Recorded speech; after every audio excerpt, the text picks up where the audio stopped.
മൻ അസ്ബഹ, ഒരാൾ സുബഹിക്ക് എണീറ്റ ഉടനെ ഒരാളുടെ ചിന്ത ദുനിയാവാണെങ്കിൽ അല്ലാഹു അയാൾക്ക് ദുനിയാവിലും ആഖിറത്തിലും പരാജയമാണ് നൽകുന്നതെന്ന് പരിശുദ്ധ റസൂലുള്ളാഹി സ്വല്ലല്ലാഹു അലൈഹി വസല്ലം. ഒരാള് രാവിലെ എണീറ്റിട്ട് ഒരൊറ്റൊരു ചിന്ത എന്താണ്? പൈസ ഉണ്ടാക്കണം, പൈസ ഉണ്ടാക്കണം. ഇങ്ങനെ ഒരൊറ്റൊരു ചിന്തയാണ്. ആഖിറത്തെ കുറിച്ചൊരു ബോധമില്ല. ഇങ്ങനെയാണെങ്കിൽ അല്ലാഹു റബ്ബ് സുബ്ഹാനഹു വ തആല അവരുടെ ദുനിയാവും ആഖിറവും പരാജയത്തിലാക്കുമെന്നാണ് പരിശുദ്ധ റസൂലുള്ളാഹി സ്വല്ലല്ലാഹു അലൈഹി വസല്ലമ തങ്ങൾ പറഞ്ഞത്. ഇനി ചില ആളുകൾ അവർ രാവിലെ എണീറ്റാൽ ചിന്തിക്കുന്നത് ആഖിറത്തിലേക്ക് വേണ്ടി എന്തെങ്കിലും ഒരുക്കണമെന്നാണ്. ഞാൻ നാളെ മരിച്ചുപോയാലോ, ഞാൻ നാളെ ലോകത്തോട് ഇവിടെ പറഞ്ഞു പോയാലോ, എന്റെ അവസ്ഥ എന്തായിരിക്കുമെന്ന് ആലോചിച്ച് ആഖിറത്തിലേക്ക് വേണ്ടി ഞാൻ വല്ലതും എടുത്തു വെച്ചിട്ടുണ്ടോ എന്ന് ആലോചിച്ച് പാരത്രിക ലോകത്തിന് വേണ്ടി പ്രവർത്തിക്കുന്നവരാണെങ്കിൽ അല്ലാഹു ദുനിയാവിൽ അവരുടെ ആവശ്യങ്ങൾ ചെയ്തു കൊടുക്കുമെന്നും ആഖിറത്തിലും ദുനിയാവിലും അവർ വിജയികളായിരിക്കുമെന്നും പരിശുദ്ധ റസൂലുള്ളാഹി സ്വല്ലല്ലാഹു അലൈഹി വസല്ലം. അപ്പൊ മരണം എപ്പോഴാണ്, എങ്ങനെ വരും എന്ന് നമ്മൾക്ക് ആർക്കും പറയാനോ അല്ലെങ്കിൽ നമ്മൾക്ക് ഒരു പ്രീ പ്ലാൻ ചെയ്തിട്ട് വരുന്നൊരു കാര്യമല്ല മരണം. അപ്രതീക്ഷിതമായി ആർക്കും എപ്പോഴും വന്നേക്കാം. അതുകൊണ്ട് നമ്മെ സംബന്ധിച്ചിടത്തോളം ദുനിയാവ് എന്ന ചിന്ത ആഖിറം ഒഴിവാക്കിയിട്ട് വേണ്ട. ആഖിറത്തെ കുറിച്ച് തീരെ ബോധമില്ലാതെ ദുനിയാവ് വെട്ടിപ്പിടിക്കാൻ ഇറങ്ങരുത്. രണ്ടുണ്ടായിക്കോട്ടെ, ദുനിയാവും ആഖിറവും രണ്ടുണ്ടായിക്കോട്ടെ. മിനന്നാസ്, ജനങ്ങളിൽ ചില ആളുകൾ മൻ യഖൂലു റബ്ബനാ ആതിനാ ഫിദ്ദുനിയാ ഹസന, അല്ലാഹുവേ ദുനിയാവിൽ എനിക്ക് നീ നന്മ താ റബ്ബേ എന്ന് ദുആ ചെയ്യുന്ന ആളുകൾ, അത്തരം ആളുകൾക്ക് അല്ലാഹു തആല ആഖിറത്തിൽ യാതൊരു പ്രസക്തിയും യാതൊരു പ്രാധാന്യവും നൽകൂല. ദുനിയാവ് നന്നാക്കാൻ വേണ്ടി ഇറങ്ങുന്ന ആളുകൾ, ദുനിയാവിന് വേണ്ടി പ്രാർത്ഥിക്കുന്ന ആളുകൾ, രാവിലെ എണീറ്റാൽ തന്നെ ദുനിയാവിനെ കുറിച്ചാണ് ചിന്ത, സമ്പത്തിനെ കുറിച്ചാണ് ചിന്ത. ഇത്തരം ആളുകൾക്ക് അല്ലാഹു തആല ആഖിറത്തിൽ യാതൊരു പരിഗണന നൽകൂല. എന്നാൽ മറ്റു ചില ആളുകളുണ്ട്, വമിനന്നാസ് മൻ യഖൂലു റബ്ബനാ ആതിനാ ഫിദ്ദുനിയാ ഹസന വഫിൽ ആഖിറതി ഹസനതൻ വഖിനാ അദാബന്നാർ.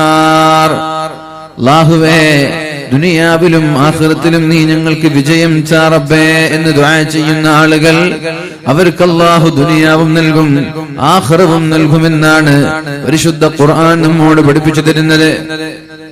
ومن يتق الله يجعل له مخرجا ويرزقه من, അദ്ദേഹത്തിന് അല്ലാഹുവിനെ തഖ്വയോടെ ജീവിക്കുന്ന ആളുകൾക്ക് അല്ലാഹു എല്ലാ പ്രയാസങ്ങൾക്കും പരിഹാരം നൽകുമെന്നും അവർ പ്രതീക്ഷിക്കാത്ത വഴിയിലൂടെ അല്ലാഹു അവർക്ക് റിസ്ക് നൽകുമെന്നും പരിശുദ്ധ ഖുർആനിലൂടെ അല്ലാഹു നമ്മൾക്ക് പഠിപ്പിക്കുന്നില്ലേ? ഇല്ലേ? അല്ലാഹുവിനെ തഖ്വയോടെ ജീവിക്കുകയാണെങ്കിൽ ജഅലഹു മഖ്റജ, എല്ലാ പ്രശ്നങ്ങൾക്കും അല്ലാഹു പരിഹാരം നൽകും. തഖ്വയിൽ അധിഷ്ഠിതമായി ജീവിച്ചാൽ മതി. തെറ്റുവരും വന്നാൽ തൗബ ചെയ്ത് അല്ലാഹുവിലേക്ക് മടങ്ങിയാൽ മതി. ചിന്ത അല്ലാഹുവിനെ കുറിച്ച് ചിന്ത വേണം. ദുനിയാവ് മാത്രമാവരുത്. അല്ലാഹുവിനെ കുറിച്ചുള്ള ബോധം വേണം. പാരത്രിക ലോകത്തെ കുറിച്ചിട്ടുള്ള ചിന്തകൾ വേണം. അതല്ലേ അല്ലാഹുവിന്റെ ഹബീബായ മുഹമ്മദുർ റസൂലുള്ളാഹി സ്വല്ലല്ലാഹു അലൈഹി വസല്ലം പറഞ്ഞത്, അൽ കയ്യിസു മൻ ദാന നഫ്സഹു വഅമില ലിമാ ബഅദൽ മൗത്ത്. ബുദ്ധിമാൻ എന്ന് പറയുന്നത് നമ്മുടെ പരീക്ഷകളിൽ വിജയം നേടുന്നവനല്ല, വലിയ കുറുക്കു ബുദ്ധിയിലൂടെ സാമ്പത്തികമായി അഭിവൃദ്ധി നേടിയവരല്ല. ആരാണ് ബുദ്ധിമാൻ? സ്വന്തം ശരീരത്തെ അല്ലാഹുവിന് സമർപ്പിക്കുന്നവരാണ് ബുദ്ധിമാൻ. മൻ ദാന നഫ്സഹു വഅമില ലിമാ ബഅദൽ മൗത്ത്. മരണശേഷം ഒരു ലോകം വരാനുണ്ട്. മരണശേഷം ഒരു ലോകം വരാനുണ്ട്. ഖബർ സത്യമാണ്, മഹ്ശറ സത്യമാണ്, സിറാത്ത് സത്യമാണ്, മീസാൻ സത്യമാണ് എന്ന ബോധത്തോടെ നാളെ പാരത്രിക ലോകത്തെക്കുറിച്ച് ചിന്തിച്ച് ജീവിക്കുന്നവരാണ് ബുദ്ധിമാനെന്ന് പരിശുദ്ധ റസൂലുള്ളാഹി സ്വല്ലല്ലാഹു അലൈഹി വസല്ലം. അതുകൊണ്ട് മഹാനായ ഉമർ ഇബ്നു അബ്ദുൽ അസീസ് തങ്ങൾ തന്റെ മക്കൾക്ക് വേണ്ടി ബാക്കി വെച്ചത് തഖ്വയാണ്, സമ്പത്തല്ല. നമ്മളൊക്കെ നമ്മുടെ മക്കൾക്ക് വേണ്ടി സമ്പാദ്യങ്ങൾ സമ്പാദിക്കുകയാണ്. 50 വയസ്സായി സമ്പാദിക്കുന്നത് നിർത്തിയില്ല, 60 വയസ്സായി പിന്നെയും വിശ്രമമില്ലാതെ ഓടിച്ചാടി നടക്കുകയാണ്. എന്തിനാണ് ഇങ്ങനെ കഷ്ടപ്പെടുന്നത്? നിങ്ങൾക്ക് ജീവിക്കാനുള്ളത് നിങ്ങൾ സമ്പാദിച്ചില്ലയോ എന്ന് ചോദിക്കുമ്പോ അത്തരം ആളുകൾ പറയുന്നത്, എന്റെ മക്കൾക്ക് വേണ്ടി ഞാൻ ഉണ്ടാക്കണ്ടേ? എന്റെ ഉപ്പ എനിക്ക് വേണ്ടി ഒന്നും ഉണ്ടാക്കി തന്നില്ല, എന്റെ ഉപ്പ എനിക്ക് വേണ്ടി, എന്റെ ഉപ്പയുടെ മക്കൾക്ക് വേണ്ടി ഒന്നും എന്റെ ഉപ്പ, എന്റെ പിതാവ് സമ്പാദിച്ചില്ല, ഞാൻ എന്റെ മക്കൾക്ക് വേണ്ടി സമ്പാദിക്കണ്ടേ എന്ന ചോദ്യമാണ് പല ആളുകളും നമ്മോട് ചോദിക്കുന്നത്. അത്തരം ആളുകളോട് പറയാനുള്ളത്, മക്കൾക്ക് വേണ്ടി ബാക്കി വെക്കേണ്ടത് സമ്പാദ്യങ്ങളല്ല, മക്കൾക്ക് വേണ്ടി ബാക്കി വെക്കേണ്ടത് തഖ്വയാണ്. മക്കൾക്ക് വേണ്ടി ബാക്കി വെക്കേണ്ടത് വീടുകളോ സ്വത്തുക്കളോ അല്ല, മക്കൾക്ക് വേണ്ടി ബാക്കി വെക്കേണ്ടത് തഖ്വയും അള്ളാഹുവിനുള്ള വിശ്വാസവും അതുപോലെ അള്ളാഹുവിനെ കുറിച്ചുള്ള നല്ല ചിന്തകളുമാണ് നമ്മുടെ മക്കൾക്ക് വേണ്ടി നമ്മൾ ബാക്കി വെച്ചു പോവേണ്ടത്. അധ്വാനിക്കണ്ട എന്നല്ല, സമ്പാദിക്കണ്ട എന്നല്ല ഞാൻ പറഞ്ഞതിന്റെ ആശയം. തീരെ ജോലി ചെയ്യണ്ട എന്നോ ബിസിനസ് വേണ്ട എന്നോ അല്ല. അള്ളാഹുവിന്റെ ദീൻ മറന്നുകൊണ്ടുള്ള ഒരു കച്ചവടം നമ്മൾക്ക് ആവശ്യമില്ല. അള്ളാഹുവിന്റെ ദീൻ മറന്നുകൊണ്ടുള്ള ഒരു കച്ചവടം നമ്മൾക്ക് ആവശ്യമില്ല. നിസ്കാരം നഷ്ടപ്പെടുത്തിക്കൊണ്ടുള്ള ഒരു കച്ചവടവും നമ്മൾക്ക് ആവശ്യമില്ല. ദീനീ ബോധമില്ലാത്ത സമ്പാദ്യം കൊണ്ട് നമ്മൾക്ക് യാതൊരു പ്രയോജനമില്ല. നമ്മുടെ മക്കൾക്ക് ദീൻ പഠിപ്പിക്കാതെ, നമ്മുടെ മക്കളെ ദീനിയായ മാർഗത്തിലൂടെ ചലിപ്പിക്കാതെ, നമ്മുടെ മക്കൾക്ക് ദീനിയായ സന്ദേശം നൽകാതെ, നമ്മുടെ മക്കൾക്ക് അച്ചടക്കം പഠിപ്പിക്കാതെ, നമ്മുടെ മക്കൾക്ക് നിസ്കാരത്തെ കുറിച്ച് ബോധം നൽകാതെ, നമ്മുടെ മക്കൾക്ക് നമ്മൾ സമ്പാദ്യങ്ങൾ ബാക്കി വെച്ചു പോയതുകൊണ്ട് ഒരു നേട്ടവും നമ്മൾക്ക് കിട്ടാനില്ല. പഠിക്കേണ്ടത് മഹാനായ ഉമർ ഇബ്നു അബ്ദുൽ അസീസ് തങ്ങളുടെ ജീവിതത്തിൽ നിന്നാണ്. 1/2 ദീനാർ പോലും സ്വന്തമായിട്ട് ലഭിക്കാത്തവരാണ് മഹാനായ ഉമർ ഇബ്നു അബ്ദുൽ അസീസ് തങ്ങളുടെ മക്കൾ. ഏതെങ്കിലും ഒരു മക്കൾ പട്ടിണി കിടന്നത് ചരിത്രത്തിൽ നിങ്ങൾക്ക് കാണിക്കാൻ കഴിയുമോ? ഏതെങ്കിലും ഒരാൾ 11 മക്കളിൽ ഏതെങ്കിലും ഒരു കുഞ്ഞുമോൻ, ഏതെങ്കിലും ഒരു മകന് പട്ടിണി കിടന്ന് പ്രയാസപ്പെടേണ്ടി വന്നത് എവിടെയെങ്കിലും ചരിത്രത്തിൽ നിന്ന് വായിച്ചെടുക്കാൻ പറ്റുമോ? ഇല്ല. കാരണം ആ ഉപ്പ മക്കൾക്ക് അനന്തരമായി തന്നത് തഖ്വയായിരുന്നു. ആ പിതാവ് മക്കൾക്ക് അനന്തരാവകാശമായി നൽകിയത് തഖ്വയായിരുന്നു. തഖ്വ ലഭിച്ചാൽ മക്കളൊക്കെ മുത്തഖീങ്ങളായാൽ 5 പൈസ പോലും ബാക്കി വെച്ചില്ലെങ്കിലും അവരവരുടെ ആവശ്യങ്ങൾക്ക് വേണ്ടി അള്ളാഹു ഇഷ്ടം പോലെ വാരിക്കോരി അവർക്ക് നൽകുമെന്നാണ് പരിശുദ്ധ ഖുർആൻ നമ്മോട് പഠിപ്പിക്കുന്നത്. അവൻ അറിയാത്ത വഴിയിലൂടെ, അവൻ ചിന്തിക്കാത്ത വഴിയിലൂടെ, അവൻ ആലോചിക്കാത്ത വഴിയിലൂടെ അള്ളാഹു അത്തരം ആളുകൾക്ക് അവരവരുടെ ആവശ്യങ്ങൾക്ക് വേണ്ടി സമ്പാദ്യങ്ങൾ വാരിക്കോരി നൽകുമെന്ന് പരിശുദ്ധ ഖുർആൻ നൽകുമ്പോ, സന്ദേശം നൽകുമ്പോ, സമ്പാദ്യം മാത്രം ബാക്കി വെച്ചു പോകുന്ന ആളുകൾ ഓർക്കേണ്ടത് ഹിശാം ഇബ്നു അബ്ദുൽ മലിക്കിന്റെ 11 മക്കളെയാണ്. ഒരു മകന് 10 ലക്ഷം രൂപയാണ് ലഭിച്ചത്. എന്നാൽ ആ 11 മക്കളിൽ ചില ആളുകൾ അങ്ങാടികളിൽ തെണ്ടിത്തിരിഞ്ഞ് യാചിച്ച് നടക്കുന്നത് കണ്ടിട്ടുണ്ട് എന്നല്ലേ പറഞ്ഞത്? 10 ലക്ഷം ബാക്കി വെച്ച് ആ മക്കളെ കൊണ്ട് എന്തെങ്കിലും പ്രയോജനമുണ്ടായോ? ആ മക്കൾക്ക് ആ 10 ലക്ഷം കൊണ്ട് എന്തെങ്കിലും ഒരു ഉപകാരം ഉണ്ടായോ? ചിന്തിക്കേണ്ടവർക്ക് ചിന്തിക്കാം, പഠിക്കേണ്ടവർക്ക് പഠിക്കാം. എന്നിട്ട് മഹാനായ ഉമർ ഇബ്നു അബ്ദുൽ അസീസ് തങ്ങൾ പറയുകയാണ്, സ്വാലിഹീങ്ങളാണെങ്കിൽ, എന്റെ മക്കള് സ്വാലിഹീങ്ങളാണെങ്കിൽ, സ്വാലിഹീങ്ങളായ ആളുകളെ അള്ളാഹു ഏറ്റെടുക്കുമെന്നല്ലേ പറഞ്ഞത്? വല്ലാഹു യതവല്ലസ് സ്വാലിഹീൻ. അള്ളാഹു ഏറ്റെടുക്കുമെന്ന് പറഞ്ഞാൽ A to Z അള്ളാഹുവിന്റെ കയ്യിലാണ്. അവന്റെ എല്ലാ കാര്യങ്ങളും അള്ളാഹുവിന്റെ കയ്യിലാണ്. ഘടങ്ങളുണ്ടായാൽ, പ്രയാസങ്ങളുണ്ടായാൽ, അവന്റെ ആരോഗ്യം, അവന്റെ വീട്, അവന്റെ സമ്പാദ്യം, അവന്റെ ജോലി, അവന്റെ മക്കൾ, അള്ളാഹു ഒരാളെ ഏറ്റെടുത്താൽ പിന്നെ എന്തിനാണ് നമ്മൾ പേടിക്കുന്നത്? എന്നാൽ അള്ളാഹു ഒരാളെ കൈയൊഴിഞ്ഞാലോ പിന്നെ ആരാണ് അയാളെ ശ്രദ്ധിക്കുക? മഹാനായ ഉമർ ഇബ്നു അബ്ദുൽ അസീസ് തങ്ങൾ പറയുകയാണ്, ഇനി എന്റെ മക്കൾ സ്വാലിഹീങ്ങളല്ലെങ്കിൽ, എന്റെ മക്കൾ തെറ്റുകാരാണെങ്കിൽ എന്തിനാണ് ഞാൻ അവർക്ക് എന്റെ സമ്പാദ്യം ബാക്കി വെക്കുന്നത്? എന്റെ സമ്പാദ്യം കൊണ്ട് അവരെ ഹറാമല്ലേ ചെയ്യുക തെറ്റുകാരായ മക്കൾ?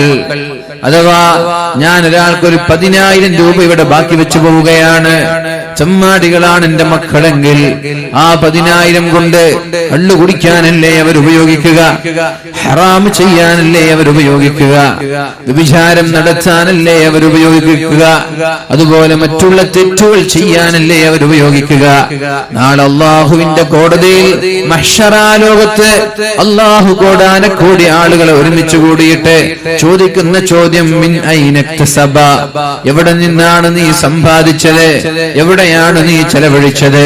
ഹലാലായ മാർഗത്തിലൂടെ ചെലവഴിച്ച് മക്കൾക്ക് വേണ്ടി ബാക്കി വെച്ച് ആ മക്കൾ അത് ഹറാമിന് വേണ്ടി ഉപയോഗിച്ചാൽ അള്ളാഹുവിന്റെ കോടതിയിൽ എങ്ങനെയാണ് സമാധാനം പറയാൻ കഴിയുക? അതുകൊണ്ട് സ്വാലിഹീങ്ങളല്ലെങ്കിൽ അവർക്ക് ഞാനൊന്നും ബാക്കി വെക്കുന്നില്ല. അവര് തെറ്റ് ചെയ്യുകയാണെങ്കിൽ അവരുടെ മുതൽ കൊണ്ട് ചെയ്യട്ടെ, അവര് തെറ്റ് ചെയ്യുകയാണെങ്കിൽ അവരുണ്ടാക്കിയ മുതൽ കൊണ്ട് ചെയ്യട്ടെ. ഉപ്പയുടെ സമ്പത്ത് പ്രതീക്ഷിച്ച് അവർ നിൽക്കേണ്ട ആവശ്യമില്ല. സ്വാലിഹീങ്ങളാണെങ്കിൽ അവർക്ക് എന്റെ സമ്പത്തിന്റെ ആവശ്യമില്ല, അവർക്ക് അവരവരുടെ സമയത്ത് അല്ലാഹു നൽകുമെന്നുള്ള വ്യക്തമായ സന്ദേശം നൽകിയിട്ടാണ് മഹാനായ ഉമർ ഇബ്നു അബ്ദുൽ അസീസ് തങ്ങൾ ലോകത്തോട് വിട പറഞ്ഞു പോകുന്നത്. ആ ഉമർ ഇബ്നു അബ്ദുൽ അസീസ് തങ്ങളുടെ സന്ദേശമാണ് നിങ്ങൾക്ക് നൽകാനുള്ളത്. പെരുന്നാളിന്റെ ദിവസം മഹാനായ ഉമർ ഇബ്നു അബ്ദുൽ അസീസ് തങ്ങൾ വീട്ടിലേക്ക് കടന്നു വരുമ്പോ തന്റെ പിഞ്ചു പൈതങ്ങൾ ചെറിയ കുഞ്ഞ് കരയുന്നുണ്ട്. ചെറിയ കുഞ്ഞ് കരയുകയാണ്. ഉപ്പാ, എല്ലാവരും പുതിയ വസ്ത്രം ധരിക്കുമ്പോ എനിക്ക് മാത്രം പുതിയ വസ്ത്രമില്ലല്ലോ. 11 മക്കളല്ലേ ഉണ്ടായിരുന്നത്. എന്റെ ചങ്ങാതിമാർ, എന്റെ കൂട്ടുകാരികൾ, എന്റെ നാട്ടിലുള്ള ആളുകൾ എല്ലാവരും പെരുന്നാളിന് പുതിയ വസ്ത്രം ധരിച്ച് അങ്ങാടികളിലേക്ക്, കുടുംബക്കാരുടെ വീട്ടിലേക്ക് ഇറങ്ങി ചെല്ലുമ്പോ, ഉപ്പാ എനിക്ക് നല്ല വസ്ത്രമില്ലല്ലോ ഉപ്പാ, എന്റെ വസ്ത്രം കീറിപ്പറിഞ്ഞതാണ്. അപ്പോഴാണ് മഹാനായ ഉമർ ഇബ്നു അബ്ദുൽ അസീസ് തങ്ങൾ ആലോചിക്കുന്നത്, നാളെ പെരുന്നാളാണ്, ഞാൻ വസ്ത്രം വാങ്ങിച്ചു കൊടുത്തില്ല. അതിനുള്ള ക്യാഷ് രാജാവായ ഖലീഫയായ ഉമർ തങ്ങളുടെ കയ്യിലില്ല.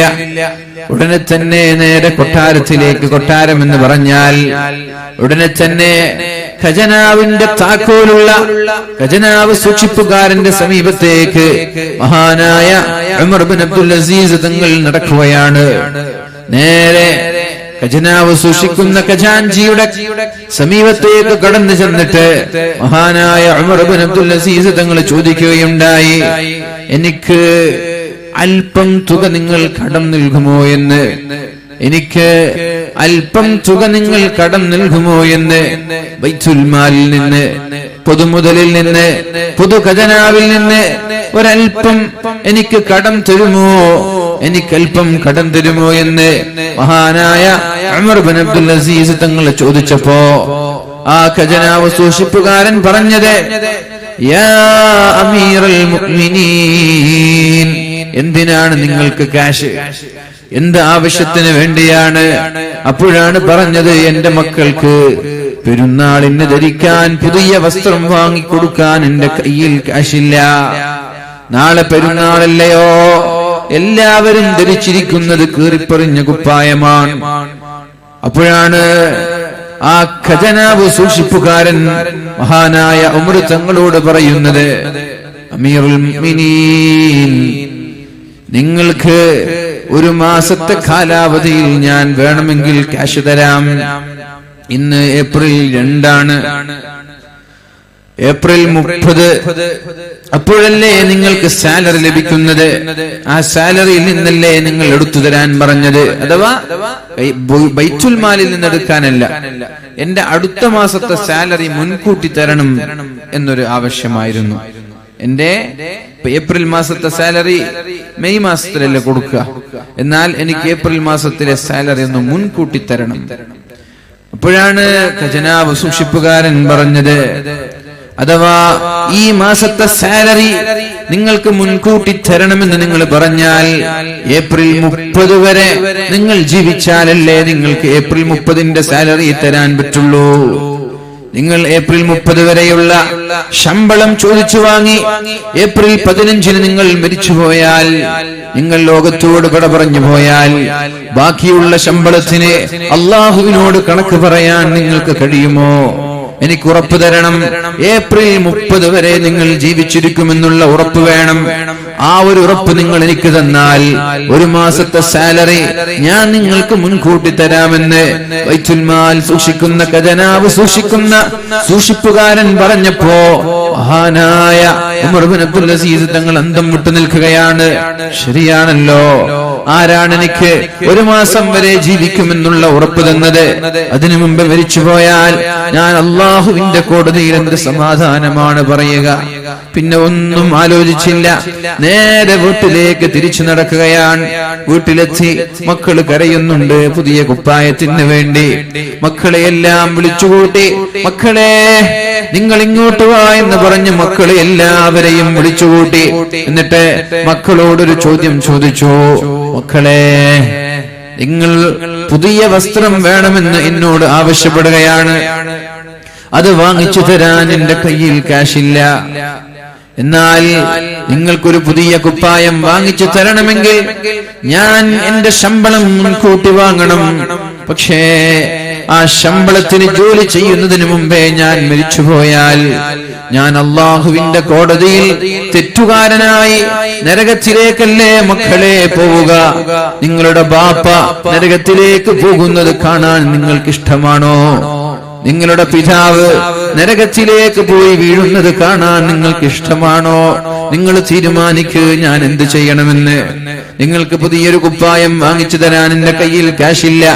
ഇനി ഞാൻ മുൻകൂട്ടി സാലറി വാങ്ങിച്ച് അതിൽ നിന്ന് പെരുന്നാളിന് കുപ്പായം വാങ്ങിച്ചു തന്ന് ഞാൻ അതിനു മുമ്പ് മരിച്ചുപോയാൽ നരകത്തിലേക്ക് പോകുന്നതാണോ മക്കളെ നിങ്ങൾക്കിഷ്ടം? അല്ലാതെ ഈ പഴയ കുപ്പായം ധരിച്ച് പെരുന്നാളിന് ഉപ്പയെ പോലെ കൂടി എല്ലാവർക്കും ഒന്നിച്ച് നാളെ സ്വർഗത്തിലേക്ക് കടന്നു പോകുന്നതാണോ എന്ന് മഹാനായ ഉമർ ഇബ്നു അബ്ദുൽ അസീസ് തങ്ങൾ മക്കളോട് ചോദിച്ചപ്പോ മക്കളെല്ലാവരും ഏക സ്വരത്തിൽ പറഞ്ഞു, ഒറ്റക്കെട്ടായി പറഞ്ഞു, ഉപ്പാ ഞങ്ങൾക്കെല്ലാവർക്കും സ്വർഗത്തിലേക്ക് പോവാം. ഞങ്ങൾക്കിവിടെ പുതിയ വസ്ത്രം ധരിച്ചില്ലെങ്കിലും കുഴപ്പമില്ല, ഞങ്ങൾക്കിവിടെ പുതിയ കുപ്പായം ധരിച്ചില്ലെങ്കിലും കുഴപ്പമില്ല, തൽക്കാലം പെരുന്നാളിനെ ഉള്ളത് വെച്ച് ഞങ്ങൾ അഡ്ജസ്റ്റ് ചെയ്തോളാം ഉപ്പാ. അതുകൊണ്ട് പഴയത് മതിയുപ്പാ, ഞങ്ങൾക്ക് സ്വർഗമാണ് വലുത് എന്ന് മക്കളെല്ലാവരും തങ്ങളുടെ പിതാവിനോട് പറഞ്ഞപ്പോ മഹാനായ ഉമർ ഇബ്നു അബ്ദുൽ അസീസ് തങ്ങൾക്ക് സമാധാനമായി. ഇതായിരുന്നു മക്കൾക്ക് നൽകിയ സന്ദേശം. മക്കൾക്ക് ലഭിച്ച സന്ദേശം ഇതാണ്. ഒരു ഉപ്പയിൽ നിന്ന് ഒരു ഉമ്മയിൽ നിന്ന് ലഭിച്ച സന്ദേശം ഇതായിരുന്നു. അതാണ് നമ്മളും നമ്മുടെ മക്കൾക്ക് നൽകേണ്ടത്, നമ്മുടെ മക്കൾക്ക് പഠിപ്പിച്ചു കൊടുക്കേണ്ടതും അത് തന്നെയാണ്. കല്യാണ സമയത്ത് രാജാവായതുകൊണ്ട്, കൊട്ടാരത്തിലെ രാജാവായതുകൊണ്ട്, ഉന്നതമായ തറവാട്ടിൽ നിന്ന്, രാജകീയ കുടുംബത്തിൽ നിന്നാണ് ഫാത്തിമ എന്ന് പറയുന്ന ഭാര്യയെ മഹാനായ ഉമർ ഇബ്നു അബ്ദുൽ അസീസ് തങ്ങൾക്ക് ലഭിച്ചത്. രാജകൊട്ടാരത്തിൽ വളർന്ന രാജകുമാരിയായിരുന്നു മഹദിയായ ഫാത്തിമ ബീവി. അതേപോലെ ഉമർ തങ്ങളും ഒരു രാജകുമാരനായിരുന്നു. അതുകൊണ്ട് തന്നെ ഡയമണ്ടുകളും മുത്തുകളും സ്വർണങ്ങളും നിറഞ്ഞ ലക്ഷങ്ങൾ വിലമതിക്കുന്ന മനോഹരമായൊരു മാല മഹദിയായ ഫാത്തിമ ബീവി റളിയല്ലാഹു അൻഹയുടെ കഴുത്തിൽ കാണാനിടയായി. അദ്ദേഹത്തിന് അത് പ്രശ്നമായിരുന്നില്ല. പക്ഷേ അധികാരം കയ്യിൽ കിട്ടിയപ്പോ, ഉത്തരവാദിത്വം ഏൽപ്പിച്ചപ്പോ, ഞാൻ നേരത്തെ പറഞ്ഞില്ലേ, ഉത്തരവാദിത്വം ഏറ്റെടുത്താൽ അവന് പിന്നെ വിശ്രമമില്ലാത്ത ജോലിയാണ്. അത് കഴിയുമെങ്കിൽ ഏറ്റെടുത്താൽ മതി. അധികാരം പല ആളുകൾക്കും അലങ്കാരമാണെങ്കിൽ അത് ഭയാനകമായ അപകടമാണ് എന്നാരും തിരിച്ചറിയുന്നില്ല. പലർക്കും അത് അലങ്കാരമാണ്, പലരും അതിന് വേണ്ടി പോരാടുകയാണ്, പലരും നോട്ടുകെട്ടുകൾ എറിഞ്ഞ് അധികാരം ചോദിച്ചു വാങ്ങുകയാണ്, പലരും വർഗീയ കലാപങ്ങൾ ഉണ്ടാക്കി അധികാരം ചോദിച്ചു വാങ്ങുകയാണ്, പലരും പല ആസൂത്രണങ്ങൾ ചെയ്ത് വ്യക്തമായ ധാരണയോടെയുള്ള ഗൂഢാലോചനയോടെയുള്ള പ്രീ പ്ലാനിംഗ് ചെയ്ത് പല പാനലുകളായി പള്ളിയിലും മഹല്ലുകളിലും സംഘടനകളിലും രാഷ്ട്രീയങ്ങളിലും അധികാരം ചോദിച്ചു വാങ്ങുകയാണ്. അലങ്കാരമാണ് എന്ന് വിചാരിച്ചവരോട് പറയട്ടെ, നിങ്ങൾക്ക് തെറ്റിപ്പോയി. അത് അലങ്കാരമല്ല, അത് അലങ്കാരമല്ല, അത് ആഫത്താണ്, അത് അപകടമാണ്, അത് ഭയാനകമായ പേടിപ്പെടുത്തുന്ന വിഷയമാണ്. ഉത്തരവാദിത്തം ഏറ്റെടുത്താൽ പിന്നെ അപകടത്തിലേക്കാണ് നമ്മൾ കടന്നു പോകുന്നത്. ഒന്നുകിൽ ഭംഗിയായി അത് നിർവഹിക്കണം, എന്നാൽ നാളെ അർശിന്റെ തണലുണ്ട്. ഭംഗിയായി നിർവഹിക്കുന്ന ആദിലായ നീതിമാനായ ഭരണാധികാരിയുടെ പ്രാർത്ഥനയ്ക്ക് അല്ലാഹു ഉത്തരം നൽകുമെന്ന് പരിശുദ്ധ റസൂലുള്ളാഹ്. അധികാരം കൊതിക്കുന്നവർ, അധികാരം മോഹിക്കുന്നവർ വളർന്നുകൊണ്ടേയിരിക്കുകയാണ്. എല്ലാവർക്കും സ്റ്റേജിൽ കയറണം, എല്ലാവർക്കും നോട്ടീസിൽ പേര് വേണം, എല്ലാവർക്കും ജനങ്ങൾക്കിടയിലൊന്ന് ഞെളിഞ്ഞു നടക്കണം. പക്ഷേ ഒന്നും മര്യാദയ്ക്ക് പ്രവർത്തിക്കാൻ ആരും തയ്യാറല്ല, ആത്മാർത്ഥമായി പ്രവർത്തിക്കാൻ ആരും തയ്യാറല്ല. ഉത്തരവാദിത്തം ഏറ്റെടുത്തവർ വിശ്രമമില്ലാതെ പിന്നെ ഊണും ഉറക്കുമില്ലാതെ കഠിനാധ്വാനം ചെയ്യേണ്ടതുണ്ട്. എന്തെങ്കിലും ഒരു അപാകത വന്നുപോയാൽ, എന്തെങ്കിലും ഒരു ന്യൂനത വന്നുപോയാൽ, എന്തെങ്കിലും ഒരു അഴിമതി വന്നുപോയാൽ, എന്തെങ്കിലും പ്രശ്നങ്ങൾ തന്റെ ഉത്തരവാദിത്വ സമയത്ത് വന്നുപോയാൽ വ്യക്തമായ മറുപടി അള്ളാഹുവിനോട് പറയാതെ നാളെ രക്ഷപ്പെടാൻ കഴിയില്ല. അതുകൊണ്ടത് ചോദിച്ചു വാങ്ങരുത്, അത് ചോദിച്ചു വാങ്ങരുത്. അർഹരായ ആളുകളെ എല്ലാവരും കൂടി നിർബന്ധിക്കുകയാണെങ്കിൽ അത് ഏറ്റെടുത്ത് ഭംഗിയായി നിർവഹിക്കാൻ അവർ തയ്യാറാകണം.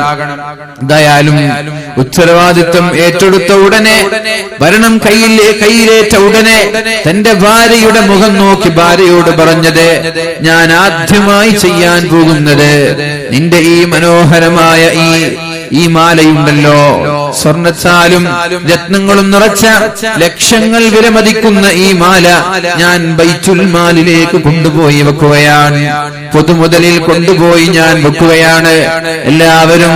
എല്ലാവരും പൊതുജനങ്ങളുടെ മുതൽ കൈയിട്ട് വാരുമ്പോ ഇത് സ്വന്തം മുതൽ കൊണ്ടുപോയി പൊതുമുതലിൽ ഏൽപ്പിക്കുകയാണ്. പ്രിയമുള്ള മുഅ്മിനീങ്ങളെ, ആലോചിക്കേണ്ടതുണ്ട്. എല്ലാവരും പൊതു ഖജനാവിൽ നിന്ന് കൈയിട്ട് വാരുമ്പോ അദ്ദേഹത്തിന്റെ മുതല് നേരെ കൊണ്ടുപോയി ബൈത്തുൽ മാലിൽ കൊണ്ടുപോയി വെക്കുകയാണ്. ആ സമയത്ത് ഭാര്യയോട് ചോദിച്ചു, നിനക്ക് സമ്മതമാണോ എന്ന്? നിനക്ക് സമ്മതമാണോ എന്ന് ഭാര്യയോട് ചോദിച്ചു. ഭാര്യയൊന്നും മിണ്ടിയില്ല, സമ്മതം തന്നെ.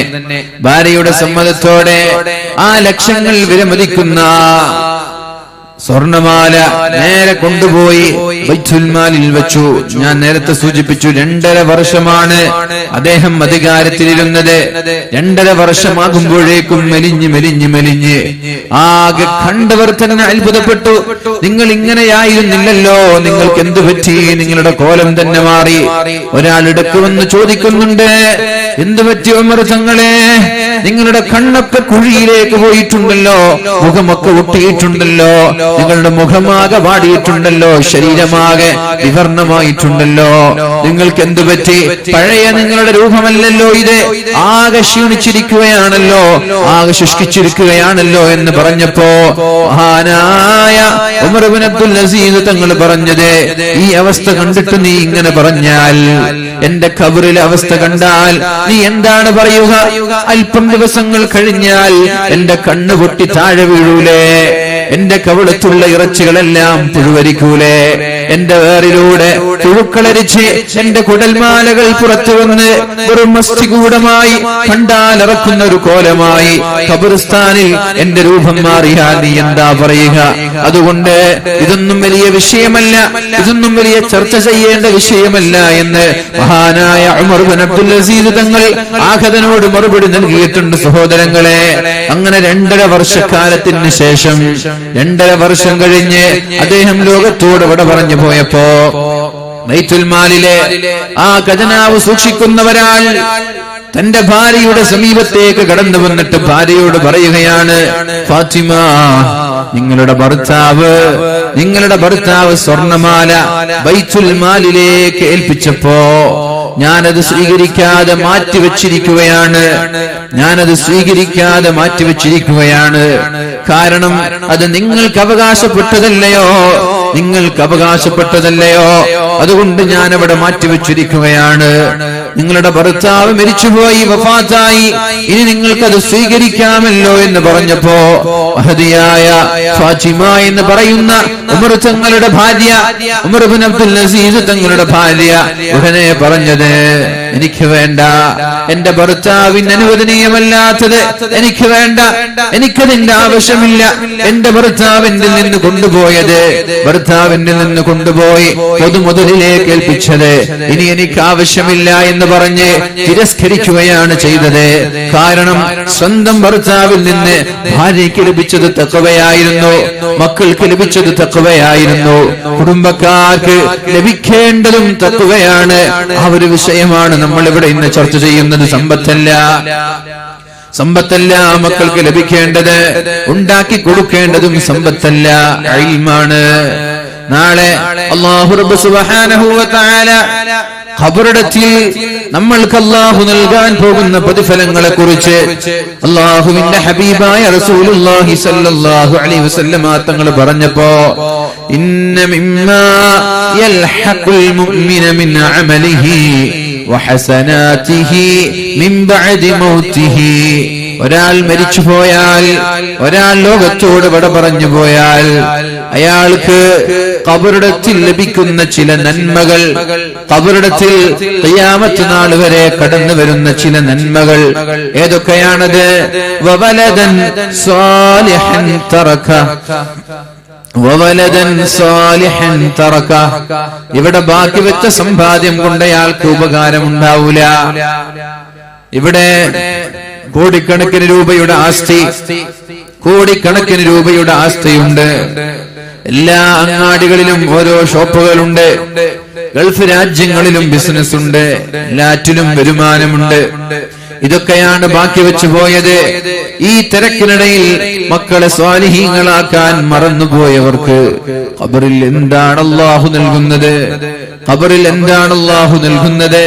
ബാക്കി വെച്ച സമ്പാദ്യം അത് ഖബറിൽ എങ്ങനെയാണ് ഉപകരിക്കുന്നത്? അതുകൊണ്ട് പൊന്നാര സഹോദരങ്ങളോട് പ്രിയപ്പെട്ട സഹോദരിമാരോട് അല്ലാഹുവിന്റെ ഹബീബായ റസൂലുള്ളാഹി സ്വല്ലല്ലാഹു അലൈഹി വസല്ലം തങ്ങൾ പറഞ്ഞത്, വവലദൻ സ്വാലിഹൻ തറകഹു, നമ്മൾ മരിച്ചു പോകുമ്പോ ബാക്കി വെക്കേണ്ടത് സ്വാലിഹീങ്ങളായ മക്കളെയാണ്, സ്വാലിഹീങ്ങളായ സന്താനങ്ങളെയാണ്, അല്ലാഹുവിനെ പേടിയുള്ള മക്കളെയാണ്. 5 നേരം നിസ്കരിക്കുന്നവർ, ഖുർആൻ ഓതുന്നവർ, ദിക്ർ ചൊല്ലുന്നവർ, ഉപ്പാക്ക് വേണ്ടി ദുആ ചെയ്യുന്നവർ, ഖുർആൻ ഓതി ഹദിയ ചെയ്യുന്നവർ, മറ്റുള്ളവർക്ക് ഇൽമ എത്തിച്ചു കൊടുക്കുന്നവർ, ഇങ്ങനെയുള്ള സ്വാലിഹീങ്ങളായ സന്താനങ്ങളെയാണ് ആഖിറത്തിലേക്ക് വേണ്ടി നിങ്ങൾ ബാക്കി വെക്കേണ്ടത് എന്ന് പരിശുദ്ധ റസൂലുള്ളാഹി സ്വല്ലല്ലാഹു അലൈഹി വസല്ലം. അതുകൊണ്ട് ഇനിയുള്ള ദിവസങ്ങൾ, ഇനിയുള്ള സമയങ്ങൾ സമ്പാദിക്കുന്നതോടൊപ്പം മക്കളെ സ്വാലിഹീങ്ങളാക്കാൻ വേണ്ടി നമ്മൾക്ക് മത്സരിക്കാം. അവർക്ക് നിങ്ങൾ 5 പൈസ ബാക്കി വെക്കേണ്ട ആവശ്യമില്ല. കാരണം വമാ മിൻ ദാബത്തിൻ ഫിൽ അർളി ഇല്ലാ അലല്ലാഹി റിസ്ഖുഹാ, വമാ മിൻ ദാബത്തിൻ ഫിൽ അർളി ഇല്ലാ അലല്ലാഹി റിസ്ഖുഹാ. ലോകത്ത് ഒരു കുഞ്ഞുമോൻ ജനിച്ചു വീഴുമ്പോ അവന്റെ റിസ്ഖ് അല്ലാഹു ഇവിടെ കണക്കാക്കി വെക്കുന്നുണ്ട്. ലോകത്തൊരു കുഞ്ഞുമോൻ ഇവിടെ ജനിച്ചു വീഴുമ്പോ, ലോകത്തൊരു പക്ഷിക്കുഞ്ഞിവിടെ ജനിച്ചു വീഴുമ്പോ, ലോകത്തേക്കൊരു മൃഗം ജനിച്ചു വീഴുമ്പോ അവന്റെ റിസ്ഖ് അല്ലാഹു കണക്കാക്കി വെക്കുന്നുണ്ട്. ഇനി നമ്മൾ കോടിക്കണക്കിന് മുതൽ ബാക്കി വെച്ചാലും അല്ലാഹു കണക്കാക്കിയതിൽ നിന്ന് 1 രൂപ പോലും കൂടുതൽ മക്കൾക്ക് കിട്ടില്ല. ഇനി നമ്മൾ 5 പൈസ പോലും ബാക്കി വെച്ചില്ലെങ്കിൽ അല്ലാഹു കണക്കാക്കിയതിൽ നിന്ന് 5 പൈസ പോലും മക്കൾക്ക് കുറയൂല. അതുകൊണ്ട് പൈസയല്ല മക്കൾക്ക് ബാക്കി വെക്കേണ്ടത്, സമ്പാദ്യങ്ങളല്ല മക്കൾക്ക് ബാക്കി വെക്കേണ്ടത് തഖ്വയാണ്, ബാക്കി വെക്കേണ്ടത് സ്വാലിഹീങ്ങളായ മക്കളെയാണ്. പരിശുദ്ധ റസൂലുള്ളാഹി സ്വല്ലല്ലാഹു അലൈഹി വസല്ലം ലോകത്തോട് വിട പറയുമ്പോ തന്റെ പടയങ്കി വരെ അള്ളാഹുവിന്റെ ഹബീബിന്റെ പടയങ്കി വരെ ജൂതനായ ഒരാളുടെ കയ്യിൽ പണയത്തിലായിരുന്നു എന്ന് നമ്മൾക്കറിയൂലേ? ഫാത്തിമ ബീവി ഉണ്ടായിരുന്നില്ലേ? ഹസൻ ഹുസൈൻ ഉണ്ടായിരുന്നില്ലേ? മരുമകനായ അലി തങ്ങൾ ഉണ്ടായിരുന്നില്ലേ? അവർക്ക് വേണ്ടി അള്ളാഹുവിന്റെ ഹബീബ് വല്ലതും ബാക്കി വെച്ചത് നിങ്ങൾക്കറിയുമോ? എന്താണ് ബാക്കി വെച്ചത്? ജൂതന്റെ കയ്യിൽ പണയത്തിലായ ഒരു പടയങ്കി. അതല്ലേ റസൂലുള്ളാഹി സ്വല്ലല്ലാഹു അലൈഹി വസല്ലം വഫാത്തിന്റെ സമയത്ത് ബാക്കി വെച്ചത്. ആ റസൂലുള്ളാഹി സ്വല്ലല്ലാഹു അലൈഹി വസല്ലം തങ്ങൾ പറഞ്ഞു, തറക്തു ഫീകും അംറൈൻ, ഞാൻ നിങ്ങൾക്ക് രണ്ട് കാര്യം ബാക്കി വെച്ചു പോവുകയാണ്, ഞാൻ നിങ്ങൾക്ക് രണ്ട് കാര്യം ഏൽപ്പിച്ചു പോവുകയാണ്. എന്തൊക്കെയാണ് ആ രണ്ട് കാര്യം? ഇഷ്ടം പോലെ മുതലല്ല, നീണ്ടു കിടക്കുന്ന വിശാലമായ സ്ഥലങ്ങളല്ല. ഒന്ന് ഖുർആനാണ്, രണ്ട് ഹദീസാണ്. ഒന്ന് ഖുർആൻ ഞാൻ നിങ്ങൾക്ക് ബാക്കി വെക്കുകയാണ്. അതേപോലെ നമ്മൾക്കും നമ്മുടെ മക്കൾക്ക് വേണ്ടി പരിശുദ്ധമായ ഖുർആനിന്റെ ആശയങ്ങൾ ബാക്കി വെക്കാലോ. ഖുർആനിന്റെ ആശയങ്ങൾ, ഖുർആനിന്റെ വഴി, ഖുർആനിന്റെ വെളിച്ചം ബാക്കി വെച്ച് നമ്മൾക്ക് അല്ലാഹുവിനോട് യാത്ര ചോദിക്കാമല്ലോ. രണ്ട്, സുന്നതി, എന്റെ ചര്യ ഞാൻ നിങ്ങൾക്ക് വേണ്ടി ബാക്കി വെച്ചിരിക്കുകയാണ്. എന്റെ ജീവിതത്തിൽ നിന്ന് നിങ്ങൾ കണ്ടത്, എന്റെ ജീവിതത്തിൽ നിന്ന് നിങ്ങൾ പഠിച്ചത്, എന്റെ ജീവിതത്തിൽ നിന്ന് നിങ്ങൾ കേട്ടത്, ഇതെല്ലാമാണ് ഞാൻ നിങ്ങൾക്ക് ബാക്കി വെക്കുന്നത്. അതേപോലെ നിങ്ങൾ ജീവിക്കണമെന്ന് പരിശുദ്ധ റസൂലുള്ളാഹി സ്വല്ലല്ലാഹു അലൈഹി വസല്ലം പ്രിയമുള്ള ഉപ്പമാരോട് പറയുകയാണ്, ഇനി വലിയൊരു ഭാരിച്ച ഉത്തരവാദിത്തമാണ് നമ്മുടെ കയ്യിലുള്ളത്. അധികാരം എന്ന് പറയുന്നത് പള്ളിയുടെ പ്രസിഡന്റ് ആവലല്ല, സെക്രട്ടറി ആവലല്ല, സംഘടനയുടെ തലപ്പത്തിരിക്കലല്ല, രാഷ്ട്രീയ നേതാക്കളാവലല്ല. കുല്ലുക്കും റാഇൻ വകുല്ലുക്കും മസ്ഊലുൻ അൻ റഅയ്യതിഹി, നിങ്ങളെല്ലാവരും അധികാരികളാണ്. ചോദിച്ചു വാങ്ങാതെ, ആഗ്രഹിക്കാതെ നിങ്ങളുടെ കയ്യിലേക്ക് അല്ലാഹു ഏൽപ്പിച്ചു തന്നൊരു ഉത്തരവാദിത്തമുണ്ട്. എല്ലാവരുടെ കയ്യിലും ആ ഉത്തരവാദിത്തങ്ങളുണ്ട്. നിങ്ങൾ അതിനു വേണ്ടി പാനലുകൾ അവതരിപ്പിച്ചിട്ടില്ല, അതിനുവേണ്ടി നിങ്ങൾ നോട്ടുകെട്ടുകൾ എറിഞ്ഞിട്ടില്ല. നിങ്ങളുടെ കൈകളിലുള്ള ഉത്തരവാദിത്തം നിങ്ങളുടെ മക്കളാണ്. കുല്ലുക്കും റാഇൻ, നിങ്ങൾ ഭരണാധികാരിയാണ്, നിങ്ങൾ ഉത്തരവാദബോധമുള്ള അധികാരികളാണ്. വകുല്ലുക്കും മസ്ഊലുൻ അൻ റഅയ്യതിഹി, നിങ്ങളുടെ കീഴിലുള്ളതിനെ കുറിച്ച് അല്ലാഹു നിങ്ങളോട് ചോദ്യം ചെയ്യും. എന്തൊക്കെയാണ് നിങ്ങളുടെ കീഴിലുള്ളത്? വറജുലു റാഇൻ ഫീ ബൈതിഹി, ഉപ്പാ, നിങ്ങൾ നിങ്ങളുടെ വീട്ടിലെ ഭരണാധികാരിയാണ്, നിങ്ങൾ നിങ്ങളുടെ വീട്ടിലെ ഉത്തരവാദിയാണ്. വീട്ടിലുള്ള ഭാര്യയെ കുറിച്ച് അല്ലാഹു നിങ്ങളോട് ചോദിക്കും. സുബ്ഹി നിസ്കരിക്കാതെ കിടന്നുറങ്ങുന്ന ഭാര്യ, ളുഹർ നിസ്കരിക്കാതെ ജോലി ചെയ്യുന്ന ഭാര്യ, മഗ്രിബ് നിസ്കരിക്കാതെ സീരിയൽ കാണുന്ന ഭാര്യ, സിനിമ കാണുന്ന ഭാര്യ, ആ ചോദ്യം ഭർത്താവിനോടാണ്. അതേപോലെ വീട്ടിലുള്ള മക്കളെ കുറിച്ച് അല്ലാഹു ചോദിക്കുന്നത്, മക്കളെ കുറിച്ച് ചോദിക്കുന്നത് ഉപ്പയോടാണ്.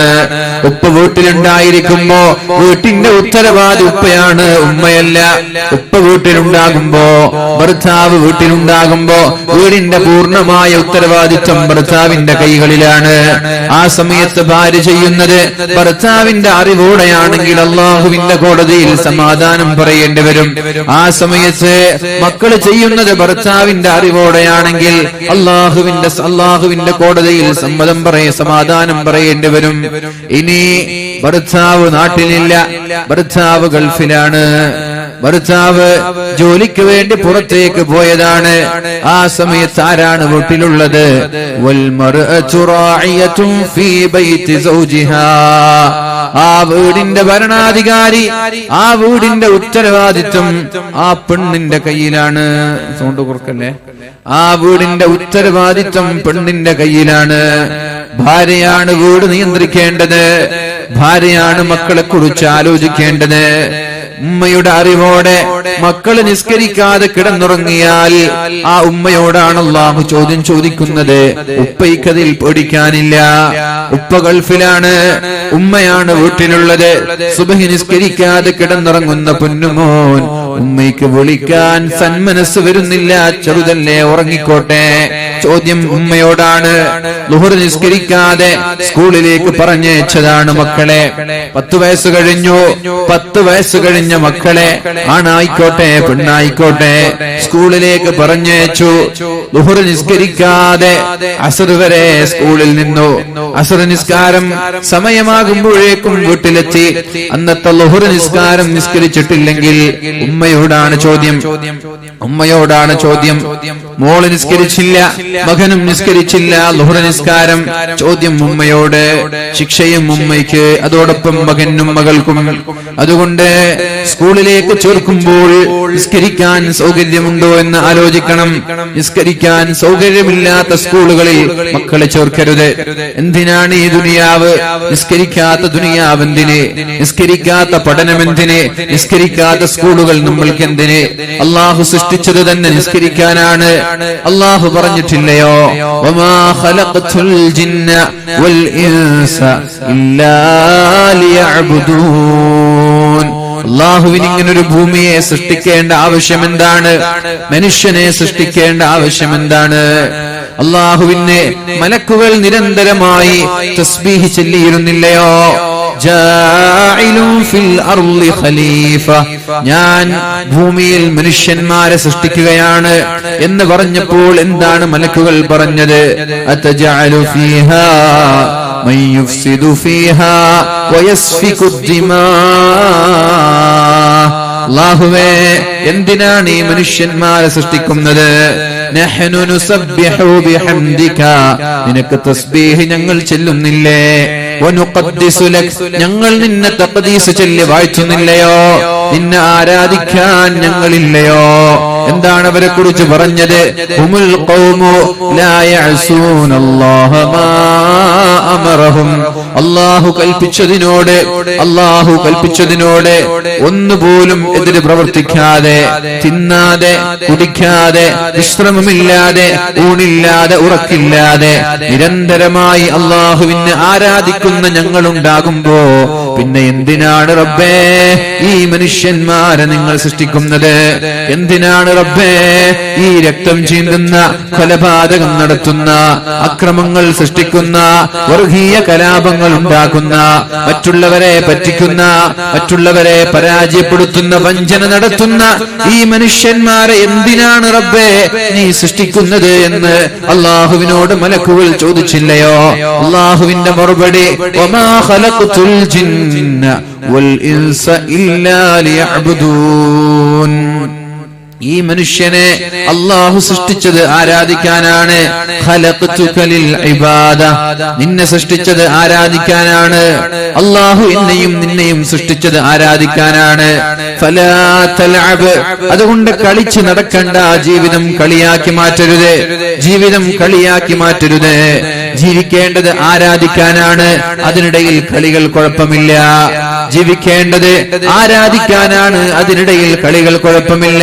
പക്ഷേ കളിക്കാൻ വേണ്ടി ജീവിക്കരുത്. കളിക്കാൻ വേണ്ടി ജീവിക്കരുത്. ആരാധിക്കാൻ വേണ്ടി നമ്മൾക്ക് ജീവിക്കാം. അതിനിടയിൽ കളികളാവാം. കളിക്കാൻ വേണ്ടി ജീവിച്ച് അതിനിടയിൽ ആരാധന വേണ്ട. കളിക്കാൻ വേണ്ടി ജീവിതം തന്നെ കളിയാണ്. ചിന്തകൾ കളിയാണ്, പ്രവർത്തനങ്ങൾ കളിയാണ്, ആലോചനകൾ കളിയാണ്. ജീവിതത്തിന്റെ സമയം ചെലവഴിക്കുന്നത് കളികൾക്ക് വേണ്ടി. അതിനിടയിൽ ആരാധന അത് വേണ്ട. അതിനല്ല അല്ലാഹു സൃഷ്ടിച്ചത്. ആരാധനയാണ് പ്രധാനം, നിസ്കാരമാണ് പ്രധാനം, ഇബാദത്താണ് പ്രധാനം. അതിനിടയിൽ നമ്മൾക്ക് കളിക്കാം. കളിയെ ഇസ്ലാം നിരുത്സാഹപ്പെടുത്തുന്നില്ല. ഖലഖതുക ലിൽ ഇബാദ, നിന്നെ അല്ലാഹു സൃഷ്ടിച്ചത് ആരാധിക്കാനാണ്. ഫലാ തൽഅബ്, അതുകൊണ്ട് പൊന്നുമോനെ നീ കളിച്ചു നടക്കല്ല. നിന്റെ ആരാധനകൾക്ക് നീ പ്രാമുഖ്യം നൽകണം. നിന്റെ ഇബാദത്തിന് പ്രാമുഖ്യം നൽകണമെന്ന് അല്ലാഹു പഠിപ്പിക്കുന്നുണ്ട്. അതുകൊണ്ട് പ്രിയമുള്ള ഉമ്മമാരോട്, പ്രിയമുള്ള ഉപ്പമാരോട്, രക്ഷിതാക്കളോട് പറയാനുള്ളത്, എന്നത് നമ്മുടെ മുമ്പിലുള്ള ഭാരിച്ച ഉത്തരവാദിത്വം നമ്മുടെ മക്കളെ അല്ലാഹുവിന് വഴിപ്പെടുന്ന മക്കളാക്കി മാറ്റുക എന്നതാണ്. 7 വയസ്സുവരെ മക്കളുടെ കൂടെ കളിച്ച്, മക്കളുടെ കൂടെ സമയം ചെലവഴിച്ച്, മക്കളുടെ കൂടെ അവരിൽ ഇടപഴകി, അവരുമായി തമാശകൾ പങ്കിട്ട്, അവരെ പോലെ അഭിനയിച്ച് 7 വയസ്സായാൽ പിന്നെ അല്പം ഗൗരവത്തിലാവണം. 7 വയസ്സ് പോലെയല്ല, 7 വയസ്സിന് ശേഷം കുഞ്ഞുണ്ടാവണം. നമ്മൾക്കൊരു കുഞ്ഞുണ്ടായി, അള്ളാഹു നമ്മൾക്കൊരു കുഞ്ഞിനെ തന്നാൽ നല്ല പേരിട്ട് കൊടുക്കാനും അദബ് പഠിപ്പിക്കാനും അള്ളാഹുവിന്റെ ഹബീബ് സല്ലല്ലാഹു അലൈഹി വസല്ലം നമ്മൾക്ക് പഠിപ്പിച്ചു തന്നിട്ടില്ലയോ? മൻ വലിദ ലഹു മൗലൂദുൻ, ഒരാൾക്ക് കുഞ്ഞുണ്ടായാൽ ഫൽയുഹ്സിൻ ഇസ്മഹു വഅദബഹ, നല്ല പേരിട്ട് കൊടുക്കണം. പേരിന്റെ പേരിൽ ഉസ്താദുമാരെ ശല്യം ചെയ്യരുത്, അല്ലെ? പേരിന്റെ ഉസ്താദുമാരെ ശല്യം ചെയ്യരുത്.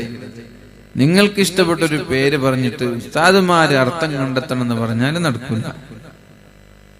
ഒന്നുകിൽ അർത്ഥമുള്ള പേര് നിങ്ങൾ പറയണം, അല്ലെങ്കിൽ പിന്നെ ഉസ്താദുമാരോട് ചോദിക്കാതെ നിങ്ങൾക്ക് ഇഷ്ടമുള്ള പേരിടണം. ഇത് രണ്ടേ നടക്കും. പേര് നിങ്ങൾക്ക് മനസ്സിൽ തോന്നുന്ന പേര്, അതിന് നിങ്ങൾ തന്നെ ആഗ്രഹിക്കുന്ന അർത്ഥവും ഞങ്ങൾ തരണമെന്ന് പറഞ്ഞാൽ നടക്കില്ല. അങ്ങനെ ഉണ്ട് ചില ആള്, ഇതിനിങ്ങനെ അർത്ഥമില്ലേ, ഈ അർത്ഥമുണ്ടല്ലോ, ഇതിങ്ങനെ ആയിക്കോട്ടെ, എങ്ങനെ ആയിക്കൂടെ, അങ്ങനെയൊക്കെ ചോദിക്കുന്ന ആളുകൾ. അപ്പോ നമ്മൾ അങ്ങനെ ചെയ്യരുത്. പേരിങ്ങനെ ആവശ്യമില്ലാതെ കുറെ ചുരുക്കിയിട്ടും കുറെ കൂട്ടിയിട്ടൊന്നും വലിയ കാര്യമില്ല. നല്ല പേരിട്ട് കൊടുക്കും, നല്ല അർത്ഥമുള്ള എന്തെങ്കിലും പേരിട്ടിട്ടാ പോരെ. ഏറ്റവും ഇതിൽ ഞാൻ പറയും, നിങ്ങൾക്ക് പേരിടുന്നുണ്ടെങ്കിൽ ഏറ്റവും നല്ലത് ഇസ്ലാമിക ചരിത്രത്തിലെ ഇതിഹാസങ്ങളുടെ പേരിട്ട് കൊടുക്കുക. സലാഹുദ്ദീൻ അയ്യൂബി, നല്ല പേരല്ലേ? അങ്ങനെ ആവും. ഇസ്ലാമിക ചരിത്രത്തിലെ ഇതിഹാസങ്ങളുടെ പേര് കൊടുക്കുക, അവരങ്ങനെയാവും. അല്ലാതെ നിങ്ങൾ മോഡേൺ പേരിന്റെ പിന്നാലൊന്നും പോകും, ഇതിലൊന്നും വലിയ കാര്യമില്ല. നല്ല പേരിട്ട് കൊടുക്കണം മക്കൾക്ക്. ഫൽയുഹ്സിൻ ഇസ്മ, നല്ല പേര് ഇൻഷാ അല്ലാഹ്. അതോടൊപ്പം ഫൽയുഹ്സിൻ ഇസ്മഹു വഅദബ, അദബ് പഠിപ്പിച്ചു കൊടുക്കണം, അച്ചടക്കം പഠിപ്പിച്ചു കൊടുക്കണം മക്കൾക്ക്. എന്താണ് അച്ചടക്കം? അദ്ദിബു ഔലാദകും അലാ 3 ഖിസാൽ, മക്കൾക്ക് 3 കാര്യം പഠിപ്പിച്ചു കൊടുക്കണമെന്ന് മുഹമ്മദുർ റസൂലുള്ളാഹ്. ഹബ്ബി നബിയിക്കും, ഹബീബിനെ സ്നേഹിക്കാൻ എപ്പോ മുതൽ? 7 വയസ്സ് മുതൽ പഠിപ്പിക്കണം. 7 വയസ്സ് മുതൽ നമ്മുടെ മക്കൾ ഒരു ദിവസം 100 സ്വലാത്ത് ചൊല്ലണം. രാത്രിയിൽ 100, രാവിലെ 100. അദ്ദിബു ഔലാദകും അലാ 3 ഖിസാൽ, മക്കൾക്ക് 3 കാര്യം പഠിപ്പിച്ചു കൊടുക്കണമെന്ന് പരിശുദ്ധ റസൂലുള്ളാഹ് സല്ലല്ലാഹു അലൈഹി വസല്ലം. 7ാമത്തെ വയസ്സ് മുതൽ നബിയോടുള്ള സ്നേഹം നമ്മുടെ മക്കളിൽ കാണണം. സ്വലാത്ത് ചൊല്ലുന്ന മക്കളെ കാണണം. രാവിലെ സുബഹി നിസ്കാരം കഴിഞ്ഞാൽ മഗ്രിബിന് മുമ്പ് ഒരു 100 സ്വലാത്ത് ചൊല്ലിയിരിക്കണം നമ്മുടെ മക്കൾ. മഗ്രിബ് നിസ്കാരം കഴിഞ്ഞാൽ സുബഹി ബാങ്ക് വിളിക്കുന്നതിന് മുമ്പേ ഒരു 100 സ്വലാത്ത് നമ്മുടെ മക്കൾ ചൊല്ലിയിരിക്കണം. ഹബീബിനെ കുറിച്ച് വായിക്കുന്നത് കാണണം, ഹബീബിനെ കുറിച്ച് കേൾക്കുന്നത് കാണണം, ഹബീബിനെ കുറിച്ച് ചർച്ച ചെയ്യുന്നതും കാണണം. ഇവിടെയാണ് നമ്മുടെ മക്കൾ വളരുന്നത്.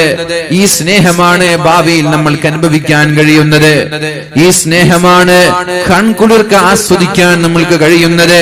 അദ്ദിബു ഔലാദകും അലാ 3 ഖിസാൽ, മക്കളെ നിങ്ങൾ 3 കാര്യം പഠിപ്പിക്കണമെന്ന് പരിശുദ്ധ റസൂലുള്ളാഹ്. ഒന്ന് ഹബ്ബി നബിയിക്കും, അല്ലാഹുവിന്റെ ഹബീബിനെ സ്നേഹിക്കാൻ. ഹബീബിനെ സ്നേഹിക്കാൻ പഠിപ്പിച്ചാൽ മതി, വേറൊന്നും വേണ്ട. ഹബീബിനോട് സ്നേഹമുണ്ടായാൽ ഹബീബിനെ കുറിച്ച് പഠിക്കാൻ ശ്രമിക്കും, ഹബീബിന്റെ ചരിത്രങ്ങൾ വായിക്കാൻ ശ്രമം നടത്തും, ഹബീബിനെ കുറിച്ചുള്ള വാദകൾ താല്പര്യത്തോടെ കേൾക്കും.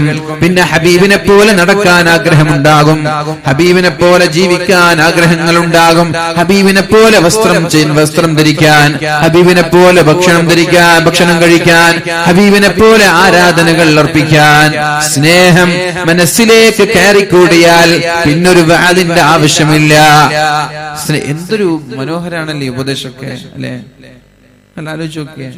നബി തങ്ങൾ അദബ് പഠിപ്പിക്കാൻ പറഞ്ഞാൽ ആദ്യം പറഞ്ഞത് ഹബ്ബി നബിയിക്കും, നബി തങ്ങളെ സ്നേഹിക്കാൻ പഠിപ്പിക്കണം. റൊണാൾഡോയോട് സ്നേഹമുള്ളത് കൊണ്ടല്ല റൊണാൾഡോയുടെ ടീഷർട്ട് ഇട്ട് നടക്കുന്നത്. മെസ്സിയോട് സ്നേഹമുള്ളത് കൊണ്ടല്ലേ മെസ്സിയുടെ പ്രൊഫൈൽ പിക്ചർ വെക്കുന്നത്, മെസ്സി ഗോളടിക്കുമ്പോൾ സിന്ദാബാദ് വിളിക്കുന്നതൊക്കെ അല്ലെ? അല്ലെങ്കിൽ എന്ത് ബന്ധാ ഞാനും മെസ്സിയും, നിങ്ങളും മെസ്സിയും എന്താ ബന്ധമുള്ളത്? അളപ്പാന്റെ മോനൊന്നല്ലല്ലോ, ആണോ? നിങ്ങൾ അളപ്പാന്റെ മോനൊന്നല്ലല്ലോ, നിങ്ങളെ നാട്ടുകാരല്ല. നിങ്ങളെ രാജ്യത്തിന് വേണ്ടിയിട്ട് പോരാടിയിട്ടില്ല, നിങ്ങളെ രാജ്യത്തിന് 5 പൈസ കൊടുത്തിട്ടില്ല. പിന്നെ എന്ത് ഞാനും മെസ്സിയും തമ്മിൽ ബന്ധം? സ്നേഹമുള്ളത് കൊണ്ട് നമ്മൾ പ്രൊഫൈൽ പിക്ചർ വെക്കുന്നു, അവരെ വീഡിയോ കാണുന്നു, അവരെ ഗോള് കാണുന്നു, അവരെ കുറിച്ച് വാർത്ത കേൾക്കുമ്പോൾ വായിക്കുന്നു. അവരെ ലവ് പൊട്ടിപ്പോയാലേ നമുക്ക് ലവ് പൊട്ടിയതിനേക്കാളും വലിയ വിഷമാണ് അല്ലേ? അവർ തോറ്റുപോയാൽ പടച്ചോനെ ഉപ്പ മരിച്ചതിനേക്കാളും വിഷമാണ്. എന്തൊരു വിഷമ! സ്നേഹമുള്ളതുകൊണ്ട് അത് മാറ്റിയിട്ട് ആ സ്നേഹം നബിത്തങ്ങളുടേതാക്കിയാൽ മതി. അപ്പൊ നബിത്തങ്ങൾ എങ്ങനെയായിരുന്നു വസ്ത്രം ധരിച്ചത്, അതുപോലെ ധരിക്കാൻ ശ്രമിക്കും. നബിത്തങ്ങൾ എങ്ങനെയായിരുന്നു ഭക്ഷണം കഴിച്ചിരുന്നത്, അതുപോലെ കഴിക്കാൻ ശ്രമിക്കും. നബിത്തങ്ങളുടെ ജീവിതം എങ്ങനെയായിരുന്നു, അതുപോലെ ജീവിക്കാൻ ശ്രമിക്കും. പിന്നെയുള്ള ഓരോ പ്രവർത്തനങ്ങളും എൻ്റെ ഹബീബിന് എന്നെ കാണുമ്പോൾ ഇഷ്ടം തോന്നണം എന്ന ചിന്തയായിരിക്കും. നിങ്ങൾ വലിയ വേദമൊന്നും പറഞ്ഞു കൊടുക്കണ്ട, നിങ്ങൾ നബിത്തങ്ങളെ സ്നേഹിക്കാൻ പഠിപ്പിച്ചാൽ മതി. 7ാമത്തെ വയസ്സ് മുതൽ നബിത്തങ്ങളെ സ്നേഹിക്കാൻ പഠിപ്പിക്കുക. അത് മതി, സ്നേഹിച്ചാൽ മതി. മക്കളെ നബിത്തങ്ങളെ സ്നേഹിച്ചാൽ നിങ്ങൾക്കൊരു ടെൻഷനുമില്ല. ഹബീബിന്റെ മുഹബ്ബീങ്ങളിൽ അല്ലാഹു ഉൾപ്പെടുത്തട്ടെ. അൽഹംദുലില്ലാഹ്. അല്ലാഹുവിന്റെ ഹബീബായ മുഹമ്മദുർ റസൂലുള്ളാഹി സ്വല്ലല്ലാഹു അലൈഹി വസല്ലം പഠിപ്പിക്കുന്ന വളരെ പ്രധാനപ്പെട്ട ഒരു വിഷയമാണിത്. അദ്ദിബൂ ഔലാദകും അലാ 3 ഖിസ്വാൽ. 3 കാര്യം നിങ്ങൾ മക്കളെ പഠിപ്പിച്ചേക്കണം. അതിലൊന്ന് ഹുബ്ബി നബിയിക്കും, നിങ്ങളുടെ നബിയെ സ്നേഹിക്കാൻ പഠിപ്പിക്കണം.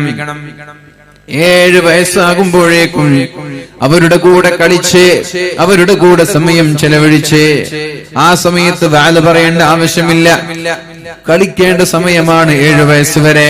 പക്ഷേ ആ സമയത്തും മക്കൾ നമ്മളിൽ നിന്ന് കാണേണ്ടത് ഈ ഹബീബിന്റെ ജീവിതമായിരിക്കണം. അവിടെയുണ്ട് പ്രധാനം. 7 വയസ്സ് വരെ ഉമ്മയിൽ നിന്ന് കാണേണ്ടത്, ഉപ്പയിൽ നിന്ന് കാണേണ്ടത് ഹബീബിന്റെ ജീവിതമായിരിക്കണം. ഹബീബിന്റെ ജീവിതമാക്കാൻ നമ്മളും അല്പം പരിശ്രമിക്കേണ്ടതുണ്ട്. 7ാമത്തെ വയസ്സ് മുതൽ നമ്മൾക്ക് അതവ് പഠിപ്പിച്ചു തുടങ്ങാം.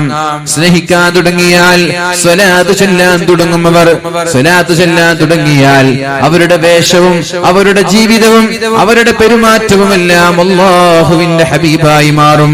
ഹബീബിന്റെ പെരുമാറ്റം ഖുർആനല്ലേ, അവരുടെ പെരുമാറ്റവും ഖുർആനായി മാറും. അല്ലാഹു നമ്മുടെ മക്കളെ നന്നാക്കി തരട്ടെ.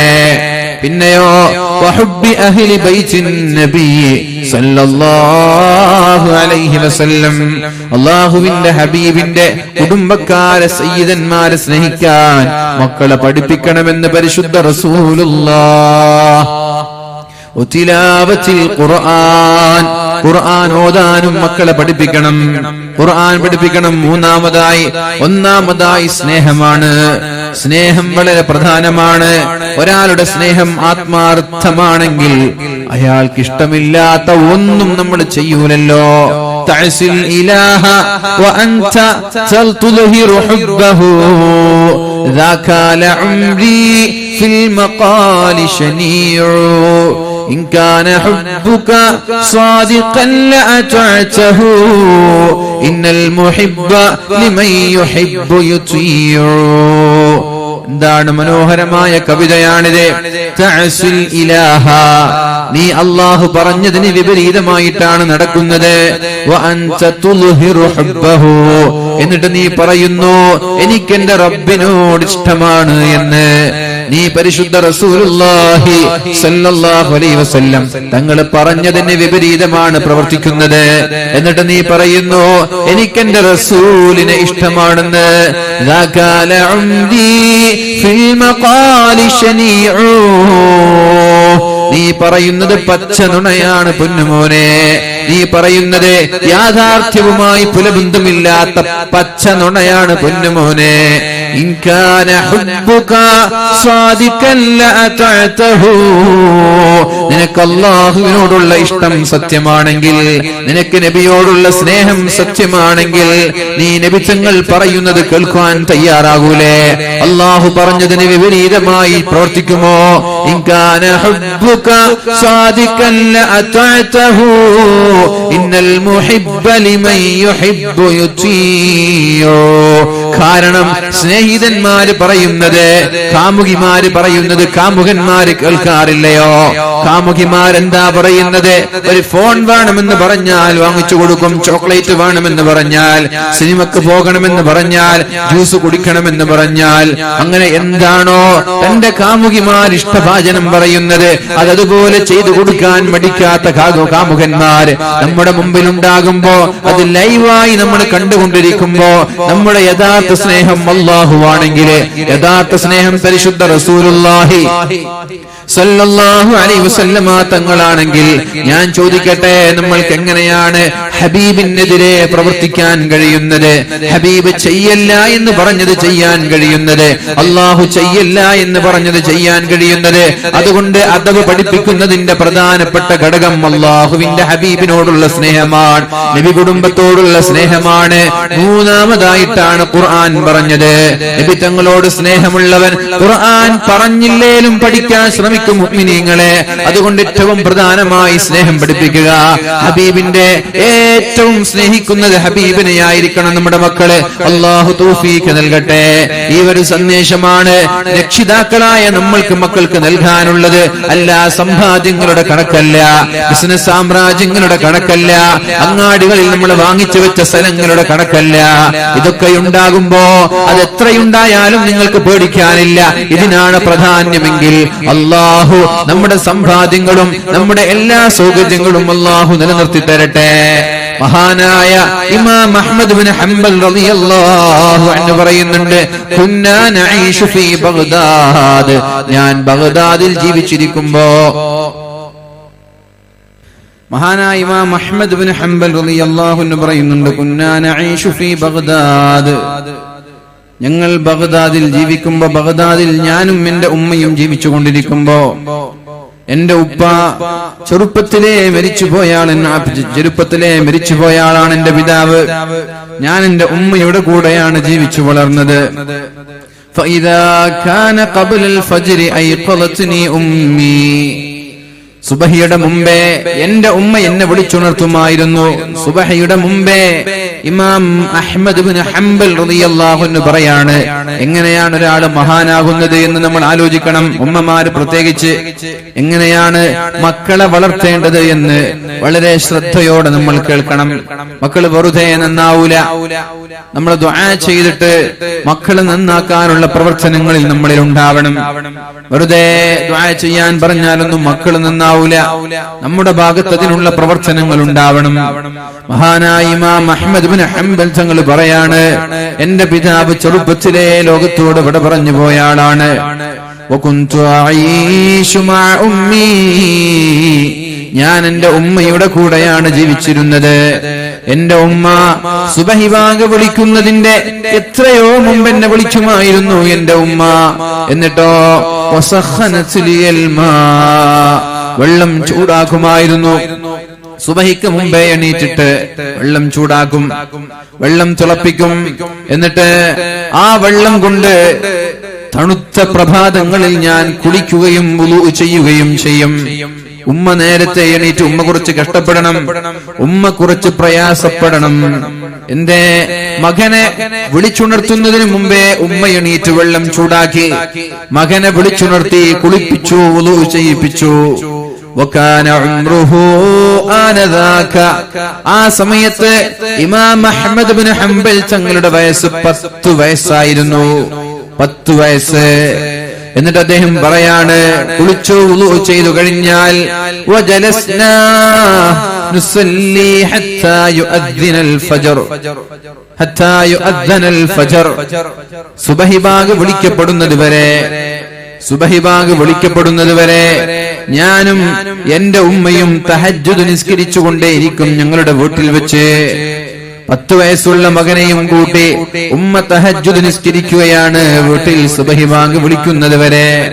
വഇൻദൽ അദാൻ, ബാങ്കിന്റെ വിളിയാളം കേട്ടാൽ, ബാങ്ക് വിളിക്കുന്നത് കേട്ടാൽ ഉമ്മ പൊന്നുമോനെയും കൂട്ടി ഇമാം അഹ്മദ് ബിൻ ഹംബൽ എന്ന് പറയുന്ന 10 വയസ്സുകാരനെയും കൂട്ടി പള്ളിയിലേക്ക് നടക്കുമായിരുന്നു.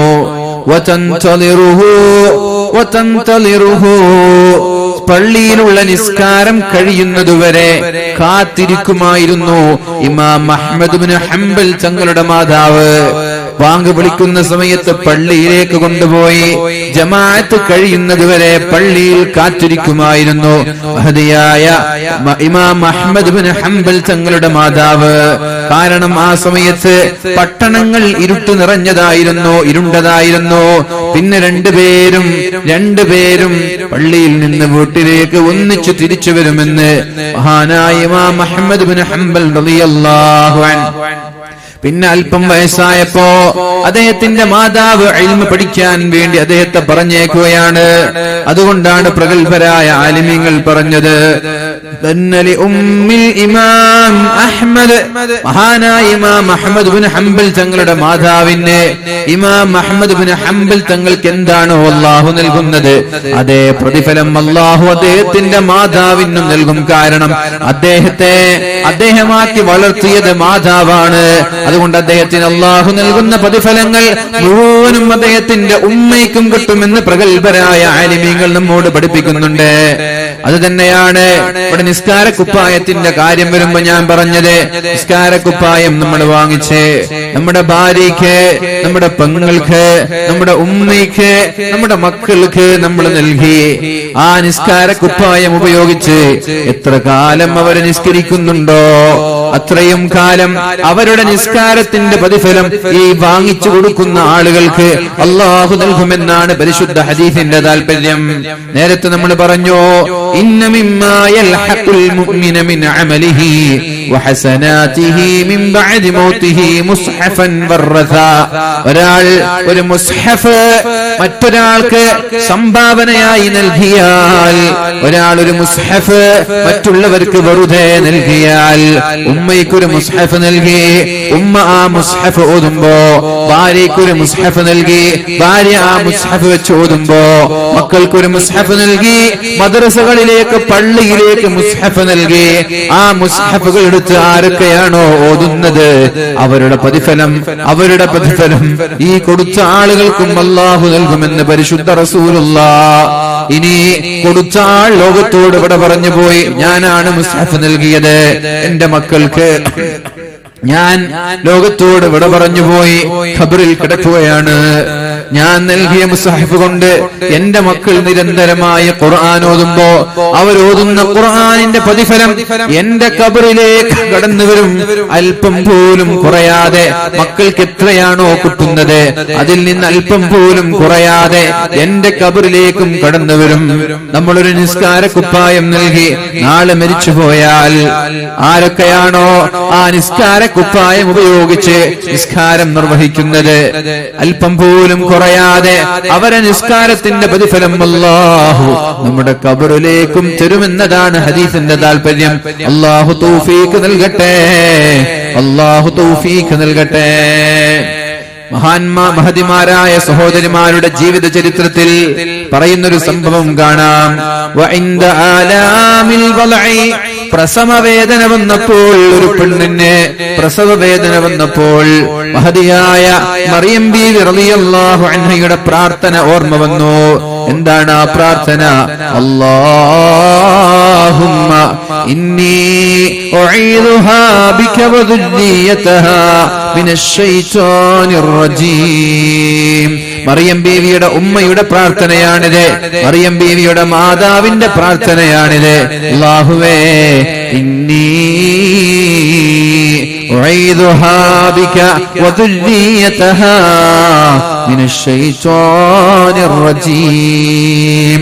അല്ലാഹുവേ ഞാൻ എന്റെ മക്കളെ പിശാചിൽ നിന്ന് നിന്നോട് കാവൽ തേടുകയാണ് എന്ന മറിയം ബീവിയുടെ മാതാവിന്റെ പ്രാർത്ഥന ഓർമ്മ വന്ന ഒരു മാതാവ് പ്രസവ വേദനയുള്ള സമയത്ത് നന്നായി ദുആ ചെയ്യുകയുണ്ടായി. അല്ലാഹുവേ എന്റെ ഈ കുഞ്ഞിനെ നീ പിശാചിൽ നിന്ന് കാക്കണേ അല്ലാ. എന്നിട്ട് ഈ മഹദി പറയുകയാണ്, എന്റെ കുഞ്ഞ് പ്രസവിച്ചതിന് ശേഷം എന്റെ ഈ പൊന്നുമോളെ ഞാൻ കാണാനിടയായി. പ്രത്യേകമായൊരു ശാന്തത. വലില്ലാഹിൽ ഹംദ്, അല്ലാഹുവിനാണ് സർവസ്തുതിയും. അവളെ വളർത്താൻ എനിക്ക് പ്രയാസം വന്നിട്ടേ ഇല്ല. അവളെ വളർത്താൻ എനിക്ക് പ്രയാസം വന്നിട്ടേ ഇല്ല. കാരണം ഞാൻ എന്റെ പ്രസവ സമയത്ത് ദുആ ചെയ്തത് എന്താണ്? എന്റെ പ്രസവ സമയത്ത് ഞാൻ ദുആ ചെയ്തത് അല്ലാഹുമ്മ ഇന്നി അഊദു ബിക, അല്ലാഹുമ്മ ഇന്നി അഊദു ബിക, അല്ലാഹുമ്മ ഇന്നി ഉഈദുഹാ ബിക വദുരിയതഹാ മിനശ് ശൈത്വാനിർ റജീം എന്നുള്ള പ്രാർത്ഥന കാരണം, മറിയം ബീവിയുടെ ഉമ്മയുടെ ദുആ ഞാൻ ദുആ ചെയ്തത് കാരണം എന്റെ കുഞ്ഞിനെ വളർത്താൻ എനിക്ക് പ്രയാസം വന്നിട്ടില്ല. എന്റെ കുഞ്ഞിന് മറ്റുള്ള കുഞ്ഞുങ്ങളെ പോലെയുള്ള വികൃതികൾ ഉണ്ടായിട്ടില്ല എന്ന് ഈ മാതാവ് പറയുമ്പോൾ, ഉമ്മമാരെ, ഇനി ഗർഭിണിയാകുന്നവർ, ഗർഭിണികളായവർ, പ്രസവിക്കുന്നവർ, പ്രസവിച്ചവർ, എല്ലാ ആളുകൾക്കും ദുആയിലൂടെ ഇൻഷാ അല്ലാഹ് നല്ല ശ്രദ്ധയോടെ നല്ല നിരീക്ഷണത്തോടുകൂടി നമ്മുടെ മക്കളെ നന്നാക്കാൻ നമ്മൾക്ക് ശ്രമിക്കാം. അവർക്ക് ദുനിയാവിന്റെ ബോധം നൽകുന്നതിന് പകരം ഉഖ്റവിയായ പാരത്രികമായ ചിന്തകൾ നൽകാൻ വേണ്ടി എല്ലാ ആളുകളും ശ്രമിക്കണം. അല്ലാഹു തൗഫീഖ് നൽകട്ടെ. മഹാന്മാരായ ആലിമീങ്ങൾ പറയുന്നുണ്ട്, ഇദാ അല്ലംത ബിനകൽ വുളൂഅ, നിങ്ങൾ നിങ്ങളുടെ മകന് വുളൂ ചെയ്യാൻ പഠിപ്പിച്ചാൽ, നിങ്ങൾ നിങ്ങളുടെ മകന് വുളൂ ചെയ്യാൻ പഠിപ്പിച്ചാൽ, ഫവല്ലാഹ്, അല്ലാഹുവാണ് സത്യം, മാ യുസീബുൽ മാഉ ഉൽവൻ മിൻ അളാഇഹി, വുളൂ ചെയ്യുന്ന മകന്റെ ശരീരത്തിലേക്ക് വെള്ളം കയറുമ്പോ, വുളൂ ചെയ്യുന്ന മകന്റെ ശരീരത്തിലേക്ക് വെള്ളം കയറുമ്പോ, എവിടെയൊക്കെയാണോ വെള്ളം കയറുന്നത് ആ സ്ഥലങ്ങളിലേക്ക് വെള്ളം കയറുന്നതിനനുസരിച്ച് വുളൂ ചെയ്യാൻ പഠിപ്പിച്ചതിന്റെ പേരിൽ ആ പഠിപ്പിച്ച ഉപ്പയ്ക്ക് അല്ലാഹു പ്രതിഫലം നൽകുമെന്ന് മഹാന്മാരായ ആലിമീങ്ങൾ നമ്മെ പഠിപ്പിക്കുന്നുണ്ട്. വുളൂ ചെയ്യാൻ പഠിപ്പിച്ചാൽ വുളൂവിന്റെ വെള്ളം എവിടെയൊക്കെയാണോ എത്തുന്നത് ആ വെള്ളം സഞ്ചരിക്കുന്ന സ്ഥലങ്ങൾക്കെല്ലാം അല്ലാഹു നിങ്ങൾക്ക് പ്രതിഫലം നൽകുമെന്നാണ്. നിസ്കരിക്കാൻ നിങ്ങളുടെ മക്കളെ പഠിപ്പിച്ചാൽ അവർ നിസ്കരിക്കുന്നതിന്റെ പ്രതിഫലം നിങ്ങൾക്കാണ്. ഖുർആൻ ഓതാൻ പഠിപ്പിച്ചാൽ അവർ ഖുർആൻ ഓതുന്നതിന്റെ പ്രതിഫലം നിങ്ങൾക്കാണ്. എന്തിനേറെ, ഒരു തലമുറയല്ല, ഒരു പക്ഷേ ഈ മക്കൾ കൊണ്ട് 7 തലമുറയോളം ഒരു ഉമ്മാക്ക് മക്കളുടെ പ്രതിഫലങ്ങൾ ആസ്വദിക്കാമെന്നാണ് പ്രഗത്ഭരായ ആലിമീങ്ങൾ പഠിപ്പിച്ചു തരുന്നത്. 7 തലമുറ, ഒരു തലമുറയല്ല, 7 തലമുറയോളം ഇത് ആസ്വദിക്കാമെന്നാണ്. ഒരു മകൻ നന്നായാൽ ആ മകന്റെ ഒരു മകൻ നന്നായാൽ ആ മകന്റെ ഒരു മകൻ നന്നായാൽ, അങ്ങനെ 7 തലമുറയിലുള്ള ഓരോ ആളുകൾ നന്നായാൽ ആദ്യം നന്നാക്കാൻ ശ്രമിച്ച ഉമ്മയ്ക്ക് പിന്നെ അവരുടെ ആരാണോ ഏറ്റവും ആദ്യം ചെയ്തത് അവർക്കടക്കം ഇതിന്റെ പ്രതിഫലം അല്ലാഹു നൽകുമെന്ന് പ്രഗത്ഭരായ ആലിമീങ്ങൾ നമ്മോട് പഠിപ്പിക്കുന്നുണ്ട്. അതുകൊണ്ട് മക്കളുടെ നന്മയ്ക്ക് വേണ്ടി നമ്മൾ പ്രയത്നിക്കണം. അല്ലാഹു തൗഫീഖ് നൽകട്ടെ. سمعت عون بن أبي عمران الجوني يقول, ഇങ്ങനെ ഔൻ ഇബ്നു അബി ഇമ്രാൻ അൽ ജൗനി എന്ന് പറയുന്ന പണ്ഡിതൻ അദ്ദേഹം പറയാണ്, കാനത് ഉമ്മി തഖൂമുൽ ലൈല, എന്റെ ഉമ്മ രാത്രി തഹജ്ജുദ് നിസ്കരിക്കുന്നത് ഞാൻ കാണാറുണ്ട്. കാനത് ഉമ്മി തഖൂമുൽ ലൈല, എന്റെ ഉമ്മ തഹജ്ജുദ് നിസ്കരിക്കുന്നത്, ഖിയാമുൽ ലൈൽ നിസ്കരിക്കുന്നത് ഞാൻ കാണാറുണ്ട്. ഫതുസല്ലി حتى تعصب رجليها وساقيها بالخرق, കാല് നീര് വന്നിട്ട് കാല് കടഞ്ഞ് കാല് കടച്ചിലുണ്ടായി, കാലിന് ക്ഷീണമുണ്ടായി, കാലിലേക്ക് തുണിക്കഷ്ണങ്ങൾ കെട്ടിവെക്കുന്നത് ഞാൻ കാണാറുണ്ട്. എന്റെ ഉമ്മ നിസ്കരിക്കുന്നതാണ് മക്കൾ കാണേണ്ടത്. സിനിമ കാണുന്ന ഉമ്മയെയല്ല, സീരിയൽ കാണുന്ന ഉമ്മയെയല്ല, മൊബൈൽ ഫോണിലൂടെ വാട്സപ്പിൽ കളിച്ചിരിക്കുന്ന ഉമ്മയെയല്ല. മക്കൾ കാണേണ്ടത് രാത്രി തഹജ്ജുദ് നിസ്കരിക്കുന്ന ഉമ്മയാണ്. സുബഹി നിസ്കാരത്തിന്റെ മുമ്പേ എണീറ്റ് ഖുർആൻ ഓതുന്ന ഉമ്മയാണ്. ബാങ്ക് വിളിക്കുമ്പോൾ എല്ലാ ജോലിയും നിർത്തിവെച്ച് നിസ്കാരത്തിലേക്ക് കടന്നു വരുന്ന ഉമ്മയാണ്. മഗ്രിബ് ഇശാഇന്റെ ഇടയിൽ ഖുർആനുമായി ബന്ധപ്പെടുന്ന ഉമ്മയാണ്. സൂറത്തുൽ മുൽക്ക് പാരായണം ചെയ്യുന്ന മാതാവ്, സൂറത്തുൽ വാഖിയ പാരായണം ചെയ്യുന്ന മാതാവ്, സ്വലാത്ത് ചൊല്ലുന്ന മാതാവ്, വാഖിയ അതേപോലെ ഹദ്ദാദ് ചൊല്ലുന്ന മാതാവ്, ഇസ്തിഗ്ഫാർ ചൊല്ലുന്ന മാതാവ്. ഇതാണ് മക്കൾക്ക് ഉമ്മയിൽ നിന്ന് കാണേണ്ടത്. ദൗർഭാഗ്യവശാൽ, ദൗർഭാഗ്യമെന്ന് പറയട്ടെ, നിർഭാഗ്യമെന്ന് പറയട്ടെ, ഇന്ന് കാണാൻ മക്കൾക്ക് കഴിയുന്നില്ല. ഇന്ന് ഇതെല്ലാം ഉമ്മമാരിൽ നിന്ന് മക്കൾ കാണുന്നത്. ഈ മക്കൾ നന്നാകണമെന്ന് നിങ്ങൾ വിചാരിച്ചാൽ നിങ്ങൾക്ക് തെറ്റി. ഈ മക്കള് മോശമായതിൽ നിങ്ങൾ ദുഃഖിച്ചിട്ട് കാര്യമില്ല. ഈ മക്കള് മഹാന്മാരാകുമെന്ന് പ്രതീക്ഷിച്ചവർക്ക് തെറ്റി. കാരണം വളരുന്നത് സിനിമ കാണുന്ന ഉമ്മയിൽ നിന്ന്, സീരിയൽ കണ്ട് വളരുന്ന ഉമ്മയിൽ നിന്ന്, മൊബൈൽ ഫോണിൽ കളിച്ചു വളരുന്ന ഉമ്മയിൽ നിന്ന്. നിർത്തിവെക്കണം ഉമ്മമാർ, നിർത്തിവെക്കണം ഉമ്മമാരെ. അതിന് പകരം തഹജ്ജുദ് നിസ്കരിക്കുന്ന നിങ്ങളെ കാണണം, ഖുർആൻ ഓതുന്ന നിങ്ങളെ കാണണം, തസ്ബീഹ് മാല പിടിച്ച് ദിക്ർ ചൊല്ലുന്ന നിങ്ങളെ കാണണം. എപ്പോഴാണ് കാണേണ്ടത്? നിങ്ങൾക്ക് 90 വയസ്സാകുമ്പോ 50 വയസ്സുള്ള മക്കളല്ല കാണേണ്ടത്. 18 വയസ്സിൽ നിങ്ങൾക്ക് കല്യാണം കഴിഞ്ഞാൽ 19ാമത്തെ വയസ്സിൽ നിങ്ങൾക്കൊരു കുഞ്ഞുണ്ടായാൽ ആ കുഞ്ഞ് പ്രസവിച്ചത് മുതൽ കാണണം ഈ ഉമ്മയെ. അഥവാ ഒരു 19കാരി തസ്ബീഹ് മാല പിടിച്ച് ദിക്ർ ചൊല്ലുന്നത് തന്റെ പൊന്നുമോൻ കാണണം. ഒരു 20കാരി രാത്രി തഹജ്ജുദ് നിസ്കരിക്കുന്നത് പൊന്നുമോൻ കാണണം. ഖുർആൻ ഓതുന്നത് പൊന്നുമോൻ കാണണം. എപ്പോ മുതൽ? കല്യാണം കഴിഞ്ഞ് കുട്ടികൾ ഉണ്ടായത് മുതൽ തന്നെ ശ്രദ്ധയോടെ നമ്മുടെ മക്കൾക്ക് ഇത് കണ്ടുകൊണ്ടേയിരിക്കണം. അല്ലാതെ വൃദ്ധരായ വൃദ്ധരായ ഉമ്മമാർ ഇന്ന് തസ്ബീഹ് മാല പിടിക്കാറുണ്ട്, തഹജ്ജുദ് നിസ്കരിക്കാറുണ്ട്. അവരുടെ 50 വയസ്സായ മക്കളാണിത് കാണുന്നത്. കണ്ടിട്ട് കാര്യമില്ല. കാണേണ്ടത് പിഞ്ചു പൈതങ്ങളാണ്. ചെറുപ്പത്തിൽ തന്നെ കണ്ടു വളരണം. എന്നാൽ ഈ മക്കൾ തെറ്റിലേക്ക് പോകൂല. എന്നാൽ ഈ മക്കൾക്ക് ചെറുപ്പത്തിൽ തന്നെ തഹജ്ജുദിന്റെ ശീലമുണ്ടാകും, ഖുർആൻ ഓതുന്ന ശീലമുണ്ടാകും, അച്ചടക്കമുണ്ടാകും. കഴിയുമെങ്കിൽ ചെയ്യണം ഉമ്മമാരെ. ഒന്ന് അധ്വാനിച്ചു നോക്കണം. ദുനിയാവല്ല വലുത്. ദുനിയാവിന്റെ സുഖങ്ങളൊക്കെ ആസ്വദിച്ചോളൂ. ഹലാലായ ആസ്വാദനങ്ങളെ ഞാൻ എതിർക്കുന്നില്ല. ഹലാലായ എന്ത് ആസ്വാദനങ്ങളും നിങ്ങൾ ചെയ്തോളൂ. അതിന് യാതൊരു വിയോജിപ്പില്ല. നല്ല വസ്ത്രം ധരിക്കുന്നത് ഇസ്ലാം നിങ്ങളെ നിരുത്സാഹപ്പെടുത്തുന്നില്ല. നല്ല കാര്യങ്ങൾ ചെയ്യുന്നത് ഇസ്ലാം നിരുത്സാഹപ്പെടുത്തുന്നില്ല. പക്ഷേ ഹറാമായ വഴികൾ നമ്മുടെ മക്കൾക്ക് കാണിച്ചു കൊടുക്കരുത്. ഹറാമായ വഴികൾ നമ്മുടെ മക്കൾക്ക് കാണിച്ചു കൊടുക്കരുത്. അഥവാ മഹാനായ ഔൻ ഇബ്നു ഇമ്രാൻ എന്ന് പറയുന്ന ഈ മഹാനായ ആലിമിന്റെ മാതാവ് രാത്രി നിസ്കരിക്കുന്നത് കാണാനിടയായി. കാലിലേക്ക് കഷ്ണങ്ങൾ, തുണിക്കഷ്ണങ്ങൾ വെച്ച് കെട്ടുന്നുണ്ട്. ഫയഖൂലു ലഹാ അബൂ ഇമ്രാൻ. അപ്പോഴേക്കും അബൂ ഇമ്രാൻ എന്ന് പറയുന്നവർ അദ്ദേഹത്തിന്റെ ഉമ്മയോട് പറയാണ്, ഒന്ന് നിർത്തിക്കൂടെ? എന്തിനാണ് ഇങ്ങനെ പ്രയാസപ്പെടുന്നത്? നിങ്ങൾക്ക് ഇങ്ങനെ എന്തിനാണ് കഷ്ടപ്പെടുന്നത്? നിന്ന് നിന്ന് നിന്ന് നിന്ന് നിങ്ങളുടെ കാലുകൾക്ക് നീര് വന്നത് കണ്ടിട്ടില്ലേ? കാലുകൾ ക്ഷീണിക്കുന്നത് നിങ്ങൾ കാണുന്നില്ലേ? എന്തിനാണ് നിങ്ങൾ ഇങ്ങനെ കഷ്ടപ്പെടുന്നത് എന്ന് ചോദിക്കുമ്പോ ആ ഉമ്മ മക്കളോട് പറയുന്നത് മക്കളുടെ പിതാവിനോട് പറയുന്നത്, ഹാദാ ഇൻദ തൂലിൽ ഖിയാമി ഫിൽ മൗഖിഫ് ഖലീൽ. മക്കളെ, ഇത് ഇവിടെ നിൽക്കുമ്പോൾ നിങ്ങൾക്ക് പ്രയാസമായിട്ട് തോന്നുകയാണ്. എന്നാൽ ഫീ യൗമിൻ കാന മിഖ്ദാറുഹു 50000 സന, 50000 വർഷം നിൽക്കേണ്ട ഒരു സമയമില്ലയോ? ഇത് രാത്രി ഒരു 5 മണിക്കൂർ അല്ലെങ്കിൽ ഒരു 4 മണിക്കൂർ. എന്നാൽ ഫീ യൗമിൻ കാന മിഖ്ദാറുഹു 50000 സന, 50000 വർഷം ജീവിക്കേണ്ടതിനെ കുറിച്ച് നീ ആലോചിച്ചിട്ടില്ലേ? മഹ്ശറയിലെത്തിയാൽ എല്ലാവരും നഗ്നരായി, കുപ്പായമില്ലാതെ, ഉടുതുണിക്ക് മറുതുണിയില്ലാതെ, ചെരുപ്പില്ലാതെ, സൂര്യന്റെ ചൂടേറ്റ് 50000 വർഷം നിൽക്കണമെന്ന് പറയുമ്പോ ഈ നൃത്തത്തിന് എന്ത് പ്രസക്തിയാണുള്ളത്?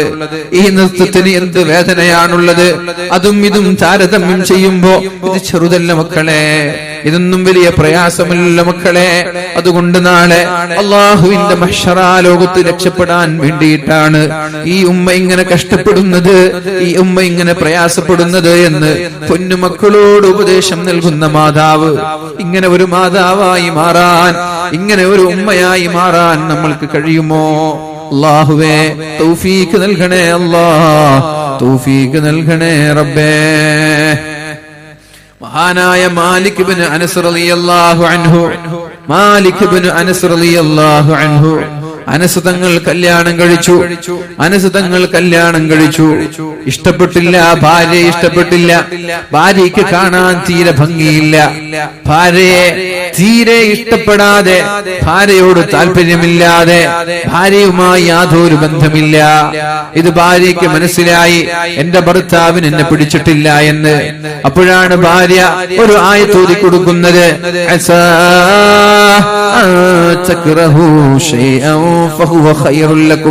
ഒരു പക്ഷേ നിങ്ങൾക്ക് വെറുപ്പിക്കുന്ന, നിങ്ങൾക്ക് വെറുപ്പുള്ള ചില കാര്യങ്ങൾ അത് നിങ്ങളുടെ ഖൈറായി നിങ്ങൾക്ക് ഭാവിച്ചേക്കാം, നിങ്ങൾക്കത് വെറുപ്പായി തോന്നിയേക്കാം. അതിന്റെ അകത്തളങ്ങളിൽ വല്ല നന്മയും മറിഞ്ഞിട്ടുണ്ടാകും എന്നുള്ള ആയത്ത്. നിങ്ങൾ വെറുക്കുന്നതൊക്കെ നിങ്ങൾക്കത് കണ്ടപ്പോ വെറുപ്പ് തോന്നിപ്പോയി, വിഷമം തോന്നിപ്പോയി, ബേജാറായി പോയി, ടെൻഷനായി. പക്ഷേ അതിന്റെ പിന്നിൽ നന്മകൾ മറഞ്ഞു നിൽക്കാൻ സാധ്യതയുണ്ട്.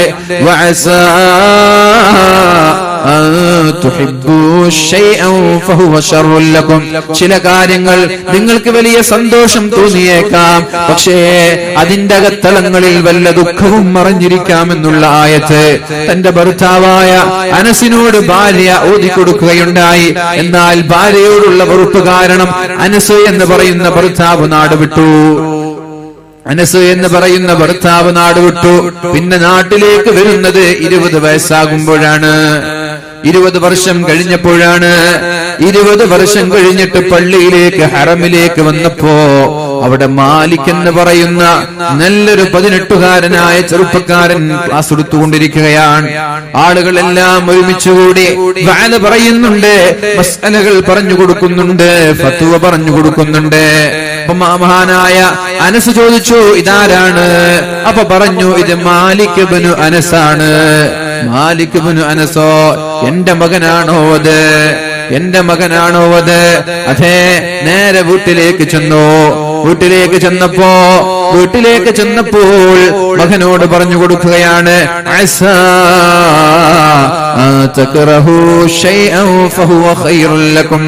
നിങ്ങൾക്ക് ചില കാര്യങ്ങൾ വെറുപ്പായി തോന്നിയേക്കാം, പക്ഷേ അതിന്റെ അകത്തളങ്ങളിൽ ഒരു നന്മ അല്ലാഹു കരുതി വെച്ചിട്ടുണ്ടാകും എന്ന് ആയത്തോതുന്ന ഒരാൾ പുറത്തുണ്ട് എന്ന് ഉമ്മയോട് പറയണം എന്ന് പറഞ്ഞപ്പോൾ ആ ഉമ്മ ഓടി വന്നിട്ട് പറഞ്ഞു, അത് നിന്റെ ഉപ്പയാണ് മാലിക്കേ, അത് നിന്റെ പിതാവാണ് മാലിക്കേ.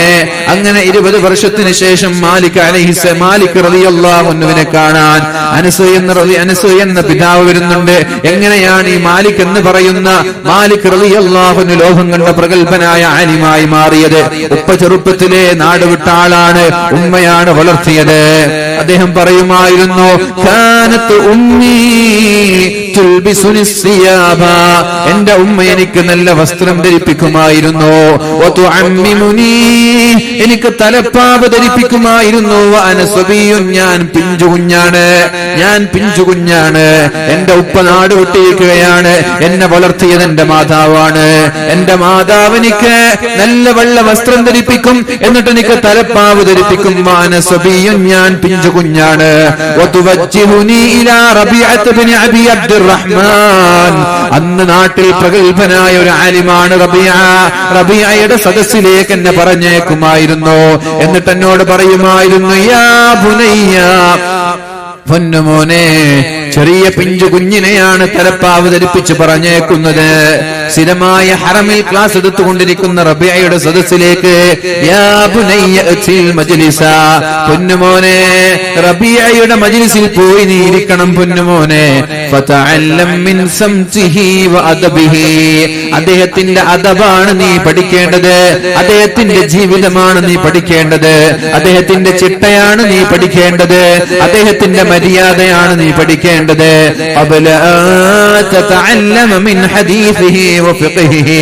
ആദ്യം പോയിട്ട് ഹദീസ് പഠിക്കാനല്ല ശ്രമിക്കേണ്ടത്, ആദ്യം പോയിട്ട് ഫിഖ് പഠിക്കാനല്ല ശ്രമിക്കേണ്ടത്, ആദ്യം പോയിട്ട് ഇൽമ് പഠിക്കാനല്ല നീ ശ്രമിക്കേണ്ടത്. ആദ്യം അവരുടെ സദസ്സിലിരുന്നിട്ട് അവരുടെ ജീവിത രീതി പഠിക്കാൻ ശ്രമിക്കണം, അവരുടെ മര്യാദയും അച്ചടക്കവും സ്വഭാവവും നീ പഠിക്കാൻ ശ്രമിക്കണമെന്ന് പറഞ്ഞിട്ട് പിഞ്ചുകുഞ്ഞായ അനസിനെ, പിഞ്ചുകുഞ്ഞായ മാലിക്കിനെ തലപ്പ തലപ്പാവ് ധരിച്ചിട്ട് നല്ല വസ്ത്രം ധരിപ്പിച്ചിട്ട് ഉമ്മ പറഞ്ഞേക്കുമായിരുന്നു എന്ന് മഹാനായ അനസ് മാലിക് റളിയല്ലാഹു അൻഹു പറയുന്നുണ്ട്. ആ ഉമ്മയാണ് ലോകം കണ്ട പ്രഗൽഭനായ പണ്ഡിതനാക്കി ആലിമാക്കി മഹാനായ മാലിക് അലൈഹിസ്സലാമിനെ മാറ്റിയത്. അതുകൊണ്ട് മഹാന്മാരാവാൻ ആഗ്രഹിക്കുന്ന ഉമ്മമാരിവിടെയുണ്ടെങ്കിലേ, ഉപ്പമാരിവിടെയുണ്ടെങ്കിലേ അതിനുള്ള പ്രവർത്തനങ്ങൾ അവരുടെ പ്രസവം മുതൽ തന്നെ തുടങ്ങേണ്ടതുണ്ട്. പ്രസവം മുതലല്ല, അതിനു മുമ്പേ തുടങ്ങേണ്ടതുണ്ട്. കല്യാണം കഴിയാത്തവരാണെങ്കിൽ ദീനിയായ പെണ്ണിനെ തെരഞ്ഞുപിടിച്ച് കല്യാണം കഴിച്ചോളൂ. സമ്പത്ത് നോക്കരുത്, അഭിമാനം നോക്കരുത്, തറവാട് നോക്കരുത്. ദീനുണ്ടോ, സൗന്ദര്യമൊക്കെ പിന്നെയാവാം, ദീനുണ്ടോ എന്നാണ് ആദ്യം നോക്കേണ്ടത്. ദീനുള്ള പെണ്ണിനെയാണ് തെരഞ്ഞെടുക്കേണ്ടത്. അവിടെ നിന്നാണ് തുടങ്ങേണ്ടത്. അവിടെ നിന്നാണ് നമ്മൾ നമ്മുടെ മക്കൾക്കുള്ള പ്രവർത്തനം ആരംഭിക്കേണ്ടത്. ഇനി കല്യാണം കഴിഞ്ഞവരാണെങ്കിൽ, മക്കള് ചെറുതാണെങ്കിൽ ചെറുപ്പത്തിൽ തന്നെ ഡിജെ പാട്ടുകൾ പഠിപ്പിക്കാനല്ല ശ്രമിക്കേണ്ടത്, സിനിമാറ്റിക് ഡാൻസുകൾ പഠിപ്പിക്കാനല്ല ശ്രമിക്കേണ്ടത്, ഡയലോഗുകളല്ല പഠിപ്പിക്കേണ്ടത്. ദീന് പഠിപ്പിച്ചു കൊടുക്ക്. ദീനുമായിട്ടുള്ള ബന്ധം സ്ഥാപിപ്പിക്കാൻ വേണ്ടി നമ്മുടെ മക്കളിൽ സ്ഥാപിപ്പിക്കാൻ ശ്രമിച്ചേക്ക്. അല്ലാഹു തൗഫീഖ് നൽകട്ടെ. ഞാൻ എന്റെ വാക്കുകൾ ഉപസംഹരിക്കുകയാണ്.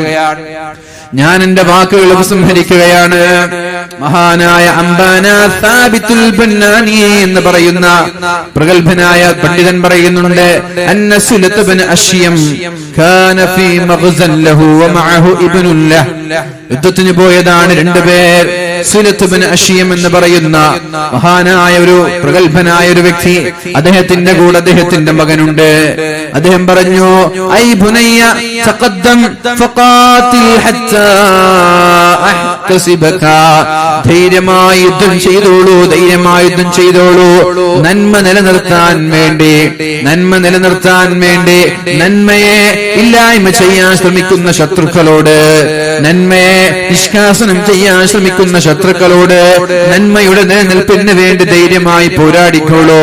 നിന്റെ മരണം ഞാൻ കാത്തിരിക്കുകയാണ്. അള്ളാഹുവിന്റെ മാർഗത്തിൽ നീ രക്തസാക്ഷിത്വം വഹിച്ചാൽ, അഥവാ ലോകത്തിന്റെ നിലനിൽപ്പിന് വേണ്ടി, നന്മയുടെ നിലനിൽപ്പിന് വേണ്ടി പോരാടി, അക്രമങ്ങൾക്കെതിരെ, അനാചാരങ്ങൾക്കെതിരെ പോരാടി നീ ലോകത്തോട് വിട പറയുന്നത്, ഉപ്പയായ എന്നെ സംബന്ധിച്ചിടത്തോളം അത് അഭിമാനമാണ്. എനിക്ക് യാതൊരു ദുഃഖമില്ല, ധൈര്യമായി യുദ്ധം ചെയ്തോളൂ എന്ന് പറഞ്ഞ് മകനെ പറഞ്ഞേച്ചു. മകനിറങ്ങി ആ പൊന്നുമോന്റെ നാങ്കണത്തിൽ പിടഞ്ഞു വീണ് മരിക്കുകയാണ്. പിടഞ്ഞു വീണ് മരിച്ച ഉടനെ ഉപ്പയായ സുലത്ത് ബിൻ അശ്യം യുദ്ധം ചെയ്യാൻ വേണ്ടി പുറത്തിറങ്ങി. അദ്ദേഹവും ധീരമായി പോരാടി. അദ്ദേഹവും ജനാർഗണത്തിൽ പിടഞ്ഞു വീണ് രക്തസാക്ഷിയാവുകയാണ്. അങ്ങനെ ഭർത്താവും മകനും മരിച്ച ഇദ്ദേഹത്തിന്റെ ഭാര്യയുടെ അടുത്തേക്ക് വആദത്തുൽ അദവിയ എന്ന് പറയുന്ന, മകൻ മരിച്ചുപോയ, ഭർത്താവ് മരിച്ച വിഷമത്തിലിരിക്കേണ്ട ഒരു പെണ്ണിന്റെ സമീപത്തേക്ക് സമാധാനിപ്പിക്കാനും സമാശ്വസിപ്പിക്കാനും വേണ്ടി നാട്ടിലെ പെണ്ണുങ്ങളെല്ലാം ഒരുമിച്ച് കൂടി. ഫജ്തമഅത്തിൻ നിസാഉ ഇൻദ ഇംറഅതിഹി വആദത്തുൽ അദവിയ. ഈ പെണ്ണിന്റെ അടുത്തേക്ക് കടന്നു വന്നു. എന്തിനാണ് കടന്നു വന്നത്? മകൻ രക്തസാക്ഷിയായി, ഭർത്താവും രക്തസാക്ഷിയായി, വിധവയായി പോയി ഈ പെണ്ണ്. അങ്ങനെ ആളുകളെല്ലാം കടന്നു വരുമ്പോ ഈ പെണ്ണ് പറയാണ്, മർഹബാ ഇൻ കുൻതുന്ന ജിഅന ലിതുഹദ്ദിയന്നി ഫമർഹബാ ലിതുഹന്നിയന്നി ഫമർഹബാ. നിങ്ങൾ എവിടേക്ക് കടന്നു വന്നത് എനിക്ക് സന്തോഷ വാർത്ത നൽകാനാണെങ്കിൽ, എനിക്ക് എന്റെ മക്കളെ മരിച്ചതിന്റെ പേരിൽ സ്വർഗം കൊണ്ട് സന്തോഷ വാർത്ത അറിയിക്കാനാണെങ്കിൽ നിങ്ങൾക്ക് എവിടേക്ക് കടന്നു വരാം. അല്ലാതെ എന്റെ മക്കള് മരിച്ചുപോയതിന്റെ വിഷമം പങ്കുവെക്കാനാണെങ്കിൽ ഇങ്ങോട്ട് നിങ്ങൾ കടന്നു വരണ്ട. എനിക്കതിൽ യാതൊരു പേടിയുമില്ല. എന്നെ സമാധാനിപ്പിക്കാൻ നിങ്ങൾ ഇങ്ങോട്ട് കടന്നു വരേണ്ട ആവശ്യമില്ല. എന്റെ ഭർത്താവ് വിട പറഞ്ഞതിന് എനിക്ക് വിഷമമില്ല. എന്റെ മക്കള് വിട പറഞ്ഞതിൽ എനിക്ക് വിഷമമില്ല. കാരണം അല്ലാഹുവിന്റെ ദീൻ നിലനിർത്താൻ വേണ്ടി, നന്മയുടെ നിലനിൽപ്പിന് വേണ്ടി അക്രമങ്ങൾക്കെതിരെ, അനാചാരങ്ങൾക്കെതിരെ പോരാടി മരിച്ചവരല്ലേ എന്റെ മക്കളും എന്റെ ഭർത്താവും. അതുകൊണ്ട് ഒരു കാരണവശാലും എന്നെ നിങ്ങൾ സമാധാനിപ്പിക്കാൻ വരണ്ട. എനിക്ക് സന്തോഷിപ്പിക്കാനാണ് വരുന്നതെങ്കിൽ കുഴപ്പമില്ല എന്ന് പറഞ്ഞ മഹദിയായ മുആദ് റളിയല്ലാഹു അൻഹുവിന്റെ ജീവിതമാണ്. മദ്രസയിൽ അടികൊണ്ടതിന്റെ പേരിൽ മക്കൾക്കെതിരെ മക്കൾക്ക് അടി വാങ്ങിച്ചതിന്റെ പേരിൽ ഉസ്താദുമാർക്കെതിരെ കേസ് കൊടുക്കാൻ പോകുന്ന ഉമ്മമാര് പഠിക്കേണ്ടത് ഈ ചരിത്രമാണ്. ഉസ്താദുമാരടിച്ചതിന്റെ പേരിൽ, ഉസ്താദുമാര് ദേഷ്യപ്പെട്ടതിന്റെ പേരിൽ, ഉസ്താദുമാര് കണ്ണുരുട്ടിയതിന്റെ പേരിൽ കേസ് കൊടുക്കാൻ പോകുന്ന ഉമ്മമാർ. ക്യാമ്പസിലും കലാലയങ്ങളിലും ഒരു അധ്യാപകന്റെ, ഒരു പ്രിൻസിപ്പളിന്റെ പോസ്റ്റ് നിങ്ങൾ വായിച്ചിട്ടുണ്ടാകുമെന്ന് ഞാൻ വിചാരിക്കുന്നു. സ്വന്തം പിതാവായ സ്വന്തം മക്കളെ പോലും നിയന്ത്രിക്കാൻ ഒരു അധ്യാപകൻ അഥവാ സ്കൂളിലെ പ്രിൻസിപ്പളിന് കഴിയാത്ത അവസ്ഥ. നിയമം അങ്ങനെയാണ്, കുട്ടികളുടെ കൂടെയാണ്. കണ്ണുരുട്ടിയാൽ ജാമ്യമില്ലാത്ത കേസാണ്, പേടിപ്പിച്ചാൽ ജാമ്യമില്ല, അടിച്ചാൽ ജാമ്യമില്ല. എന്തിനേറെ പ്രഭാഷണം നടത്തുമ്പോ ധാർമ്മികമായൊരു പ്രഭാഷണം നടത്തിയാൽ വരെ അവർക്ക് വരെ ജാമ്യമില്ലാത്ത വകുപ്പ് ചുമത്തി കേസ് നടത്തുന്ന കാലമാണിത്. സ്കൂളിൽ ആഭാസങ്ങൾ നടക്കുമ്പോ, മക്കളെല്ലാം ക്രിമിനലുകളായി മാറുമ്പോ ഈ ഗവൺമെന്റിന് പൂർണ്ണമായ ഉത്തരമുണ്ട്. ഇത്തരം നിയമങ്ങൾ കൊണ്ടുവന്ന ആളുകൾക്ക് ബാലപീഡനം എന്ന് പറഞ്ഞ് ആവശ്യമില്ലാതെ മക്കൾക്ക് പൂർണ്ണമായ സ്വാതന്ത്ര്യം നൽകി എന്ത് ചെയ്യാനും, ചോദ്യം ചെയ്യാനും, വെട്ടാനും, അടിക്കാനും, പിടിക്കാനും ഒക്കെ സ്വാതന്ത്ര്യം നൽകിയ ഉത്തരവാദപ്പെട്ട ആളുകൾക്ക് ഇതിന്റെ പൂർണ്ണമായ ഉത്തരവാദിത്വം നിങ്ങൾ ഏറ്റെടുക്കേണ്ടതുണ്ട്. ഈ മക്കളുടെ അക്രമങ്ങൾക്ക് കാരണം നിങ്ങളാണ്. ഇവിടെ കഞ്ചാവും ലഹരിയും മാഫിയയും എല്ലാം ഉണ്ടായത്. അതിന്റെ പൂർണ്ണമായ ഉത്തരവാദിത്വം നിങ്ങളാണ് ഏറ്റെടുക്കേണ്ടത്. ഏതായാലും ആ വിഷയങ്ങളിലേക്കല്ല ഞാൻ കടക്കുന്നത്. എന്റെ പ്രിയപ്പെട്ട ഉമ്മമാരോട്, മദ്രസയിൽ ഒന്നടിച്ചതിന്റെ പേരിൽ, ദേഷ്യപ്പെട്ടതിന്റെ പേരിൽ വിഷമത്തോടെ ഉസ്താദുമാരെ ചോദ്യം ചെയ്യുന്നവർ, സ്വന്തം ഭർത്താവ് ലോകത്തോട് വിട പറഞ്ഞു പോയിട്ട്, മക്കള് ലോകത്തോട് വിട പറഞ്ഞു പോയിട്ട്, ഞാൻ അതിൽ അഭിമാനം കൊള്ളുന്നു, എനിക്ക് സന്തോഷമുണ്ട് എന്ന് പറഞ്ഞ ഉമ്മയുടെ ചരിത്രമാണ് പഠിക്കേണ്ടത്. അല്ലാഹു തൗഫീഖ് നൽകട്ടെ. അവസാനമായി ഒരു സംഭവം കൂടി ഞാൻ പറയട്ടെ. മഹാനായ സുഫിയാൻ റളിയല്ലാഹു അൻഹു, ഖാലത്ത് ഉമ്മു സുഫിയാൻ ലിസുഫിയാൻ, അദ്ദേഹത്തിന്റെ മാതാവ് അദ്ദേഹത്തിനോട് പറഞ്ഞത്, യാ ബുനയ്യ, പൊന്നുമോനെ, ഉതുലുബുൽ ഇൽമ, നീ ഇൽമ പഠിക്കണം, നീ ഇൽമ പഠിക്കണം, നീ പഠിച്ച് പണ്ഡിതനാവണം. വഅന അക്ഫീക, നിന്റെ ചെലവ് ഞാൻ നിർവഹിച്ചോളാം, നീ അധ്വാനിക്കണ്ട, നീ ജോലി ചെയ്യണ്ട, നിന്റെ പൈസ എനിക്ക് വേണ്ട, നിന്റെ സമ്പാദ്യം എനിക്ക് വേണ്ട, നീ ധൈര്യമായിട്ട് പഠിച്ചോളൂ, ഞാൻ നിനക്ക് സമ്പാദിച്ചു നിന്റെ ചെലവിന് ഞാൻ തരാമെന്ന് മഹാനായ സുഫിയാന് തങ്ങളോട് അദ്ദേഹത്തിന്റെ മാതാവ് പറയുന്നുണ്ട്. അങ്ങനെ ആ മാതാവ് വിശ്രമമില്ലാതെ ജോലി ചെയ്തിട്ട് കിട്ടുന്ന സമ്പാദ്യങ്ങൾ തന്റെ മകന്റെ ചെലവിന് വേണ്ടി ചെലവഴിക്കുമായിരുന്നു. മകന് പഠിക്കാനുള്ള പുസ്തകം, കിതാബ് വാങ്ങിച്ചു കൊടുക്കാൻ, മകന് പഠിക്കാനുള്ള ചെലവ് മുഴുവനും ഉമ്മയുടെ കയ്യിൽ നിന്ന്. എന്നിട്ട് ഉമ്മ ഇടയ്ക്കിടെ മകനെ ഉപദേശിക്കുമായിരുന്നു. അങ്ങനെയുള്ളൊരു ഉപദേശമാണ്, യാ ബുനയ്യ, പൊന്നുമോനെ, പൊന്നുമോനെ, നീ 10 ഹർഫ് എഴുതിയാൽ, ഇൻ കതബത 10 ഹർഫിൻ, നീ ആദ്യമായി ഒരു 10 ഹർഫ് പഠിച്ചാൽ, 10 അക്ഷരം നീ എഴുതുകയോ പഠിക്കുകയോ ചെയ്താൽ, ഫൻദുർ ഹൽ തറാ ഫീ നഫ്സിക സിയാദതൻ ഫീ ഖശിയതിക വഹിൽമിക വവഖാരിക. ആദ്യത്തെ ഒരു 10 അക്ഷരം നീ പഠിക്കുമ്പോ, ആദ്യത്തെ ഒരു 10 അക്ഷരം നീ എഴുതുമ്പോ, ആ പഠിച്ചതിൽ നിന്ന് നിനക്ക് അല്ലാഹുമായിട്ടുള്ള ഭയം കൂടിയിട്ടുണ്ടോ, നിന്റെ സഹനം, നിന്റെ ക്ഷമ കൂടിയിട്ടുണ്ടോ, നിനക്ക് അല്ലാഹുമായിട്ടുള്ള ബന്ധം കൂടിയിട്ടുണ്ടോ എന്ന് നോക്കണം. ഒരു 10 ഹർഫ് നീ കൂടുതൽ പഠിക്കുമ്പോ, ആ 10 ഹർഫ് കൂടുതൽ പഠിച്ചപ്പോ, 10 ഹർഫ് പഠിക്കുന്നതിന് മുമ്പ് നിനക്ക് നിന്റെ റബ്ബുമായിട്ടുള്ള ബന്ധം അതേപോലെയാണോ, അല്ല അല്പം ഖശിയത്ത് കൂടിയിട്ടുണ്ടോ, നിന്റെ സ്വഭാവം മാറിയിട്ടുണ്ടോ, അല്ലാഹുമായിട്ടുള്ള ഭയഭക്തി കൂടിയിട്ടുണ്ടോ എന്ന് നീ നോക്കണം. എന്നാൽ നീ പഠിക്കുമ്പോൾ അല്ലാഹുമായിട്ടുള്ള ഭയം കൂടിയിട്ടില്ലെങ്കിൽ, നീ പഠിക്കുമ്പോൾ അല്ലാഹുമായിട്ടുള്ള ആരാധനകളിൽ മാറ്റമില്ലെങ്കിൽ, ആ ഇൽമ കൊണ്ട് നിനക്കൊരു ഉപകാരം ഉണ്ടാവൂല, ഉപദ്രവമാണ് ഉണ്ടാവുന്നത്. ഒരു ഹർഫ് പഠിക്കുമ്പോ അതിനനുസരിച്ചിട്ട് അല്ലാഹുവിനോടുള്ള പേടി വർദ്ധിക്കണം, അതിനനുസരിച്ച് നിന്റെ ഇബാദത്തിൽ വർധനവ് വേണം. എന്നിട്ട് ഇത്രയൊക്കെ പഠിച്ചിട്ടും നിനക്ക് ഖുശൂ ഇല്ലെങ്കിൽ, നിനക്ക് വഖാറില്ലെങ്കിൽ, നിനക്ക് സഹനമില്ലെങ്കിൽ, നിന്റെ ആ ഇൽമ് നിനക്ക് ഉപകാരമല്ല, ഉപദ്രവമാണ് നൽകുക എന്ന് മഹാനായ സുഫിയാൻ തങ്ങളോട് അദ്ദേഹത്തിന്റെ മാതാവ് പറഞ്ഞിരുന്നു എന്ന് കാണാം. അതുകൊണ്ട് ഇൻഷാ അല്ലാഹ് എന്റെ പ്രിയപ്പെട്ട സഹോദരിമാരോടൊക്കെ, രക്ഷിതാക്കളോടൊക്കെ, നമ്മുടെ മക്കൾ സ്വാലിഹീങ്ങളായി മഹാന്മാരായി വളർന്ന് വലുതാകുന്നത് കാണാൻ ആഗ്രഹിക്കുന്നവരോടൊക്കെ പറയാനുള്ളത്, വളരെ ചെറുപ്പത്തിൽ തന്നെ അവർക്ക് ദീനിയായ ചിട്ടയും ദീനിയായ രീതിയും നമ്മളിൽ നിന്ന് 7 വയസ്സുവരെ അവർ കണ്ടുപിടിക്കണം. 7 വയസ്സുവരെ നിങ്ങൾക്ക് വഅദ് പറയാനുള്ള സമയം അല്ല. 7 വയസ്സുവരെ നമ്മളിൽ നിന്ന് അവർ കണ്ടുപിടിക്കണം. 7 കഴിഞ്ഞാൽ അവർക്ക് കൊടുക്കണം ഇൽമിന്റെയും ദീനിന്റെയും ആഖിറത്തിന്റെയും ഖുർആനിന്റെയും ഉപദേശങ്ങൾ നിരന്തരമായി. അല്ലാഹു റബ്ബ് സുബ്ഹാനഹു വ തആല നമ്മുടെ മക്കളെയൊക്കെ നല്ലവരിൽ ഉൾപ്പെടുത്തട്ടെ.